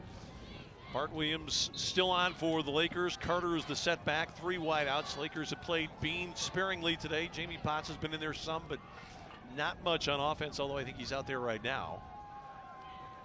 Grand Valley's going to give it to Carter. Carter got away from one tackler, but not the second. The guy that came up to make the stab and the tackle was Kevin Cuff, the linebacker. This defensive front's doing a great job of angling, and I think that counter play is just taking too long to develop in the backfield. I think Grand Valley's going to have to move away from that counter play and just try to attack it a little bit quickly, let Marty use his speed to get to the outside. 3rd and long situation right now. Look for Bart Williams right now to find one of his wide receivers, because Grand Valley really needs to move the chains here on 3rd down and give their defense a break. Yeah, I think Grand Valley, a more direct running attack has always been the ticket with Carter, although he's hit some nice runs to the outside. They're going to give it to Marty again. Marty dipped outside. Can he get to the corner? He will, but he's not going to get the first down. He'll stop the clock going out of bounds at the 35-yard line. Some appeals from CSU Pueblo for holding a long way from the play, but Grand Valley's going to have a kicking situation, and that means we will see again Kieran Duncan trot back out, number 1 in red and white. There we see Marty Carter. Grand Valley's offense not being able to really move the ball here. Give Colorado State-Pueblo's defense a lot of credit. We talked about it earlier in the game that Grand Valley's really did a great job of play calling and keeping them off balance defensively. Grand Valley's come out in this 3rd quarter, been a little bit predictable, but a lot of that has to do with trying to keep the clock moving with the 24-point lead. Yeah, I don't think you can judge them too harshly here. Way ahead in this game. Jamie Potts going to get off a good towering kick that drives Duncan back inside his 10-yard line. Grand Valley's got some people out there covering. Jake stuttered. Duncan made it up to the 25. Nice work by the young man. Could have been a real disaster there as he was backtracking inside the 10. A booming punt from Jamie Potts. So even though Jamie Potts has a leg issue, which has kept him from being a major part of the passing game today, his kicking has been superb. Absolutely, and we talked about Jamie Potts and his leadership and what he brings to this team, but just having him on the sidelines, I think, for the younger players just gives a stand of confidence for this team, and a nice job punting, great job of coverage. Special teams doing a great job here for Grand Valley today. They're going to say that Duncan's foot went out at the 22-yard line, so Walton will bring his team out again, and he's out there with Cameron McDonald. Got a new quarterback here with Dustin, the 6'4", 229 kid from New Mexico. We'll see if he puts the ball up in the air a little bit more. They're going to go with the reverse here on 1st down. Little razzle-dazzle. Grand Valley's got it buttoned up for about a 7-yard save. Number 1, Kieran Duncan. Kieran Duncan got it on the short reverse. Grand Valley had somebody go down pretty hard. It was Rosenquist. He's a little bit slow getting up. Great job, like you said, defensively staying home. That reverse play with the way Grand Valley's pursuing to the ball right now can be a big hitter against a defense that pursues so hard, but Grand Valley defensively does a nice job of assignment football right there. Well, Walton is a big guy, and I think they've thrown caution to the wind pretty much, knowing that they've got to have somebody who can throw, and now Grand Valley's stunted, and then CSU Pueblo went offside. Grand Valley was just moving around a little bit. I don't know how this could be a penalty against the Lakers. They're going to call procedure against the offense here. I think Elton Voss moved over, and then the left tackle just fired. Didn't cross the plane at all. We got a great view as it's right in front of us down the line of scrimmage there, and Elton Voss did just shift a little bit and force the offensive line to a little bit of a movement. I think that was the left tackle. So that negates the 1st-round yardage that was picked up by Duncan. Zach Martinez, the guilty party there. Grand Valley coming with pressure. Tally. Oh, ball nearly picked there. Goldman climbed the ladder against Zach Boyd. Big hit by Tally coming up the middle on a linebacker blitz and good coverage. Almost an unbelievable one-handed catch, but Marquez Coleman does a nice job of coming over the top and knocking that ball out so the one-handed catch can't be made by the tight end. 3rd down and 9 here. Lakers with another chance to get off the field. This defense has really played beautifully so far. Gave up the 1 scoring drive in the 1st quarter, leading 21-0. This is Dustin Walton, the backup quarterback for CSU Pueblo. Schlosser drops into coverage. They give it to McDonald. McDonald is dropped shy of the first down by, guess who? Marquez Goldman again. Yeah. And with McDonald dropped at the 26, it'll be 4th and long, and CSU Pueblo will be forced into another punt situation. Almost a great play call as the linebackers, Colin Schlosser bailed out of the middle right there, dropping into pass coverage on an almost sure passing play. But Marquez Goldman, huge play coming off the block, tackling McDonald there short of the first down. And here we are, 4th down situation. Colorado State-Pueblo's got to look to try to make something happen, and they punt it away. Matty Williams going to get a chance. No, he's just going to fair catch it at the 40-yard line. 1st and 10 for the Lakers.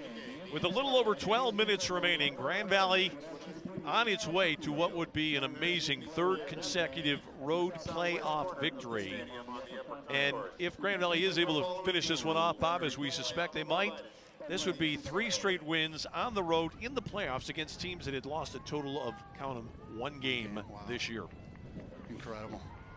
Incredible run by this team. And a lot of kudos goes to that coaching staff getting these guys prepared. They've seen a lot of different looks offensively from what they've seen against Ashland and then Ferris State, and then this running game against Colorado State-Pueblo, and the defense just doing a phenomenal job all 3 weeks. See if Grand Valley goes a little more direct here to Carter. They do, and he's got a little bit of yardage. It was a poor snap that time. It's one of the few bad things we can say about the play of the Grand Valley offensive line. Aaron Cox down in that windswept bowl here at the Netta and Eddie DeRose Thunder Bowl. Got that one about ankle high to Bart Williams, and he barely was able to get it off to Carter for about a gain of 3. Yeah, those guys up front, like you had mentioned, Dan DeLuca, Jim Walsh, Aaron Cox, Brandon Revenberg, and Ben Walling have done a phenomenal job all game long protecting the quarterback and allowing some good holes for Marty Carter and Kirk Spencer to run through. And they got to come up big here in this 4th quarter, put a drive together to really put this one away. Grand Valley scored the first 3 times it had the ball for a 21-0 lead in the first quarter. Grand Valley running it with Carter here, and he's into the secondary. Carter ran into his own man. He's still going. Carter down inside the 40. Wow. They can't bring him down.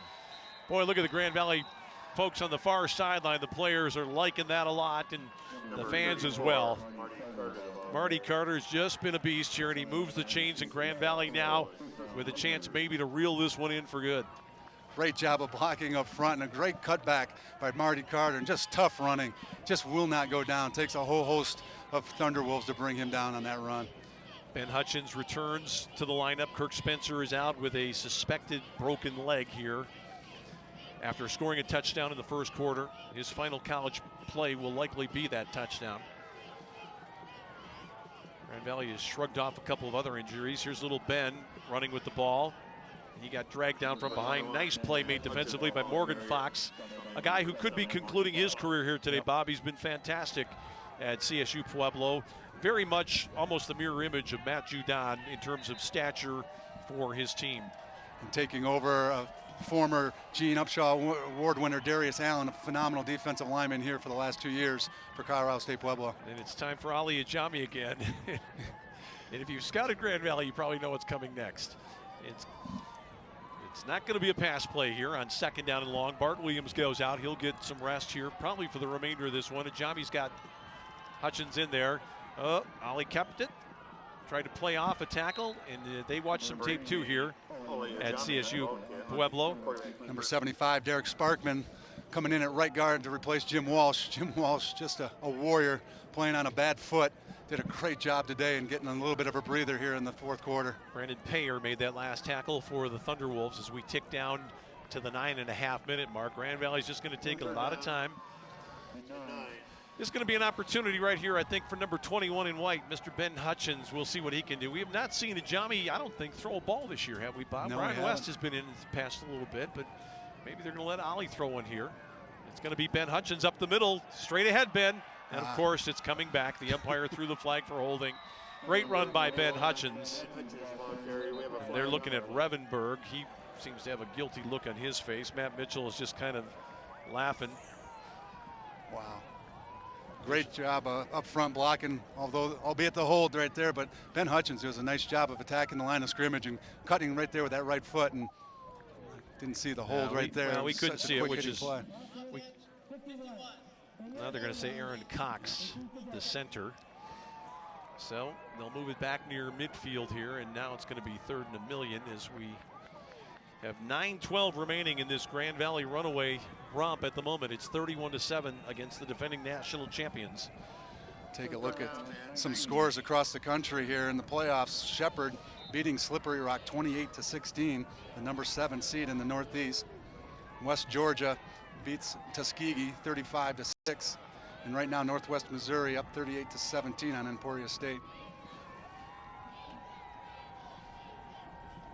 Grand Valley is not going to risk it, I don't think, here. Quarterback on. They're just going to have Ajami run up the middle. Ajami bounces off a tackle. Tough kid is Ajami. Yes, he is. Got nearly back to the 40-yard line. And what does Grand Valley do here? They're going to pooch it, I guess, with Jamie Potts. Almost really in 4-down territory, but Grand Valley's just going to let the clock run down. Absolutely. They're going to let the clock run 27 seconds, get all the time off. They're going to bring on Potts, I believe, and let him pooch it to the corner. Make Colorado State-Pueblo go the full length of the field. Matt Mitchell's going to take a timeout here too, or maybe not. He might let it just run out and let Grand Valley back up a little. I suspect, though, with this situation, he'd more likely call a timeout. Not giving any indication right now. Poker face. 4, 3, 2. Now they're just going to let it run down and take the penalty. In this situation, you got such a short field to work with, you can take that delay of game. Keep your timeout in your pocket in case you need it. Nice to see that the official way in the back, the 15-yard line, kind of half-heartedly threw the flag up about hat high there. I guess that's when you're an official, you have to. He doesn't want to have to chase it. Cross all the T's and dot all the I's and make sure you follow the protocol. Let's see if Jamie can get one off here with Duncan back. Oh boy. Had to have a quick release there, and it's not a great kick. Unless you're a fan looking for a souvenir. We'll take a break. Grand Valley in the fourth quarter leading here in Colorado.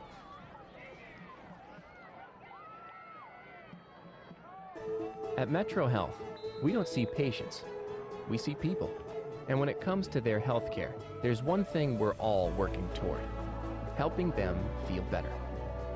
Better summers, better dances, better retirements, and better roads ahead. This is what we want for every person we see every day. Better. Metro Health. Better all around.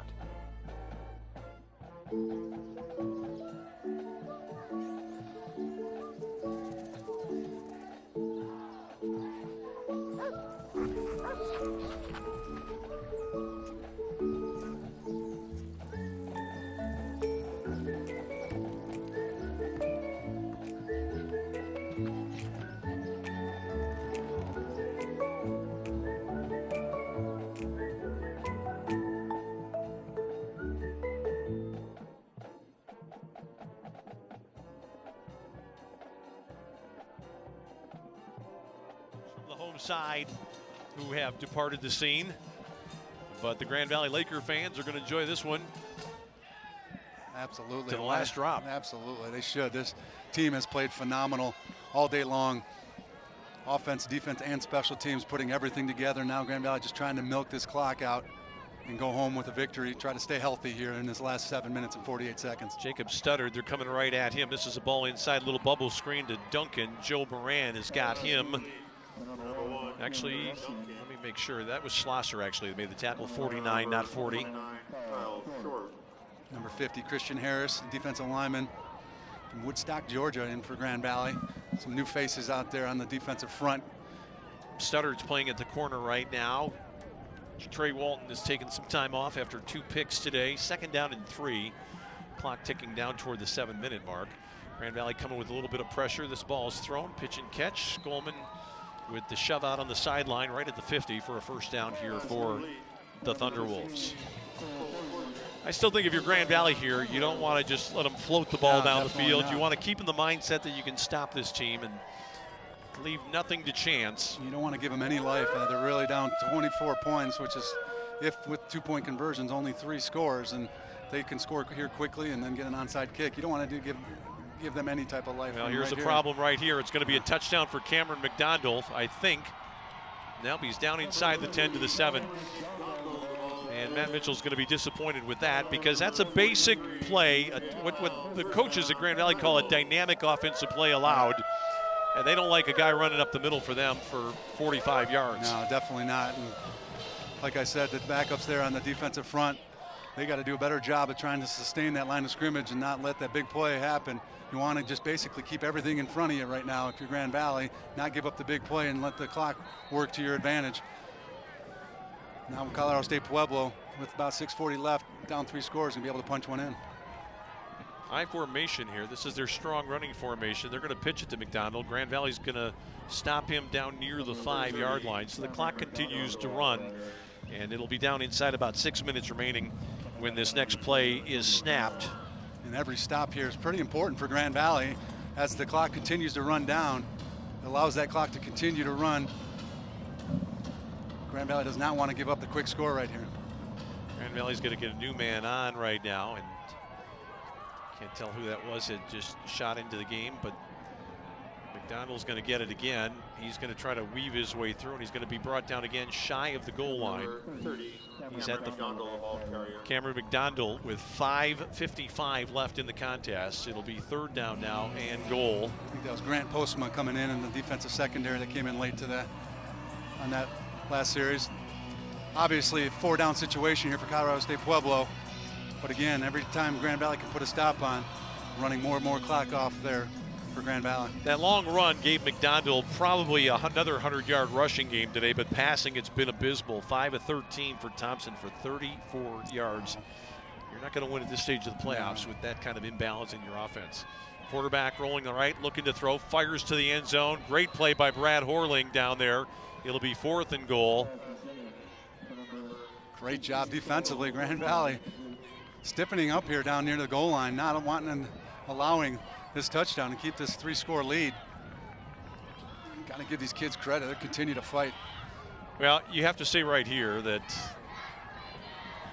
if they don't score here, it's a cessation of hostilities for the day, because the game would be about over. They're going empty on the backfield here, and this is kind of intriguing. Now they're going to bring Bernard McDonald back in. Well, and Matt Mitchell runs out on the field and calls timeout. Well, and I think what he was pointing to, perhaps, well, he was pointing at his own guys. I thought maybe it might have been an illegal shift. No, definitely it was.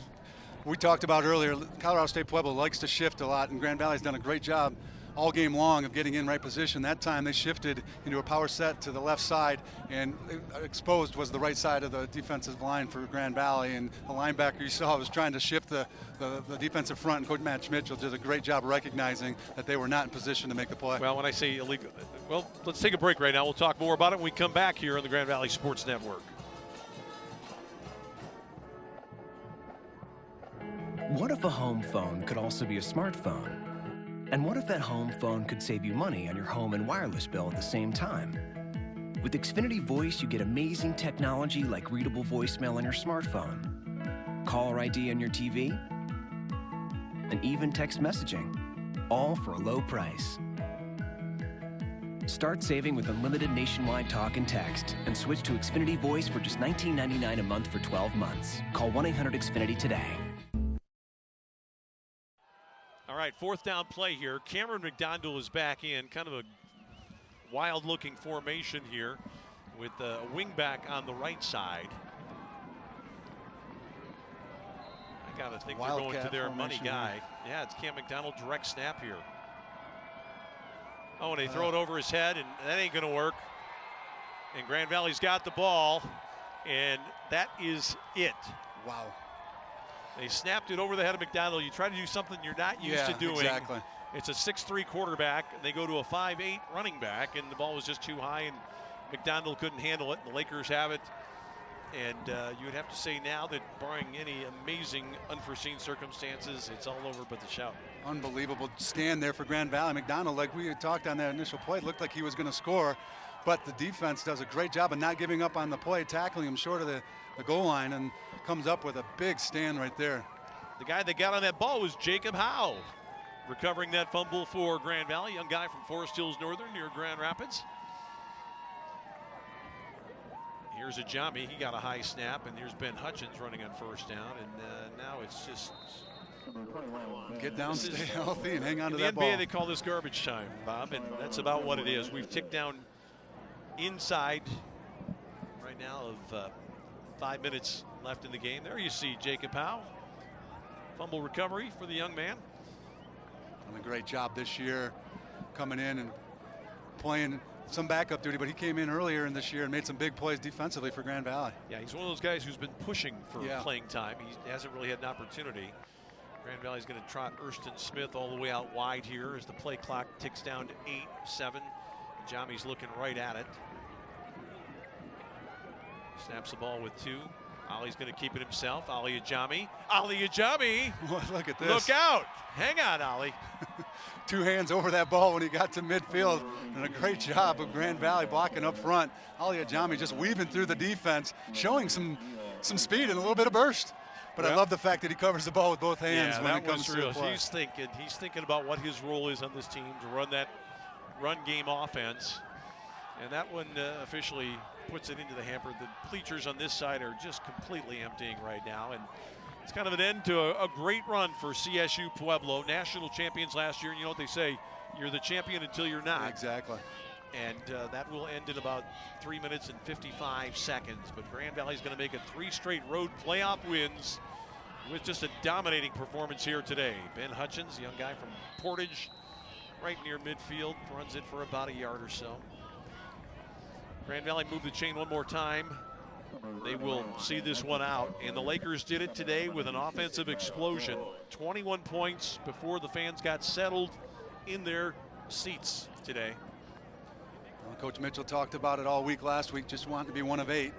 They made it to a big win against Ferris, and then coming into this week, again, just his motto, just wants to be one of 4, and they're going to be one of 4 heading to the Northeast region against Shepherd next week. Well, Matt Mitchell has done a great job. He's going up against a great coach who he respects a lot. Matt is from this part of the country, and he knows all about John Riston and what he's been able to do. This is going to be Ben Hutchins again. Benny's got some good running room. He's down inside the 35, and that's going to move the chains, and that's going to, for all intents and purposes, end this ball game because the Lakers now can just basically fall on it, and I don't think CSU Pueblo is going to stop the clock or make any attempt to do so with timeouts. You talk about the class act of John Riston. He was in the hotel with some of the parents from Grand Valley and took some time and talked to them for 25-30 minutes, talked about their run last year, what they're able to do this year, and talked about the program, the history of the program. It's only been around for 8 years, and in 7th year of their program, they win a national championship, and John Riston's the guy that put that all together. He's getting some other players into his lineup right now, and Grand Valley's just going to continue to run the ball. Ben trying to bounce it outside. He loses a few yards here, back to the 37-yard line. We're down to 2:20 left in the contest. Grand Valley will move on. It'll be a second Final Four appearance, if you will, in Division II football for Matt Mitchell in 3 years. You remember the great run that ended 2 years ago at Northwest Missouri. Grand Valley was forced to play there without Michael Rattay and Chris Robinson. It just came up a little bit short in that contest. Really just a couple of plays short from winning that football game. Great effort by that team, like you said, going in with the cupboard not full with all its players. Today, Grand Valley kind of beat up. They're going to have to regroup and next man up like we talked about next week going into the semis. I think if Ollie had stayed inside here, he had a better deal there, but he's just trying to get out to some real estate as we get on to the final 90 seconds. It's a pretty good pickup on the play. About 6 for the Laker quarterback. Christian Lumpkin's one of the guys in there right now. Brian Moran, Smith. But the big mules up front are all pretty much intact with the exception of Jim Walsh, who you mentioned, who's getting a rest. He came in nicked up in this game. But DeLuca, Revenberg, Cox, those guys have all done well today. Ben Walling. Grand Valley, from the first 15 seconds of the game, the outcome has not really been in doubt. CSU Pueblo never really looked like they were going to be able to threaten Grand Valley with their vaunted running game. Clock running down to 5. We're in the final minute of this contest. Hutchins going to get another run here. Ben cuts back. Ben's got a first down and more. And make sure you don't run into one of your own guys there. We don't need any more friendly fire problems for the Lakers. And the Lakers have done it again. 3 straight road victories here. They're going to wind the clock and go. Brian Moran's going to come out, and Grand Valley's going to get Joey Warner back into the game. Good to see Joey getting into the game late. Talked to Coach Mitchell about his role last night, and just a great kid and playing a little bit more of a backup role this year. took some time this past summer and an internship, didn't work out with the team, but still loves to be a part of this program. Victory formation for the final snap of the ball game, and the Lakers have done it again, ladies and gentlemen, after beating Ashland to avenge an earlier defeat, and after beating Ferris to avenge a 37-point home loss. They have now taken out last year's national champions, the CSU Pueblo Thunderwolves, by a final score of 31-7. And Bob, the first play of the game said it all. Yeah. The 65-yard pass. Grand Valley went on just a fly route to Matt Williams, took off, perfect throw, perfect catch, touchdown, and the Lakers never looked back. Yeah, I agree. That first play really set the tone, but so did the next two series, offensively and defensively, for that front group. Offensively, the offensive line did a great job of sustaining the line of scrimmage and pass protecting, and defensively, man, I can't tell you how well this defense played that front seven against a very formidable run attack. Well, Cameron McDonald was buttoned down until the very end. He got his 100-yard day on a late run of about 40 yards in the fourth quarter, but Grand Valley completely eradicated any passing threat that CSU Pueblo had. Bart Williams in this contest did it again. One touchdown pass today, 12-17. Marty Carter also threw a touchdown pass, a 22-yarder. And really for the Lakers, it's just a team that seems to have a sense about what's needed to win under tough circumstances. A single playoff win on the road is great. 3 in a row against top teams, just outstanding. Let's go back and take a look at what happened early on. First play of the game from the 35. Williams steps up out here to Matt Williams. He fights through the tackle attempt there. Sam Singleton out there with Matt Williams. It's 7-0 Lakers, and Bart Williams and company just feeling great about what they've achieved here today. So Grand Valley moves on next week. They'll be in the national semifinals for the second time in 3 years. We want to thank you for being with us here today. For our producer, director, Bill Cuppy, and our crew from the Grand Valley Sports Network, and for Bob Mitchell, I'm Tom Cleary. The Lakers do it again. It's a third straight playoff win. The final score today, Grand Valley 31, Colorado State University Pueblo 7.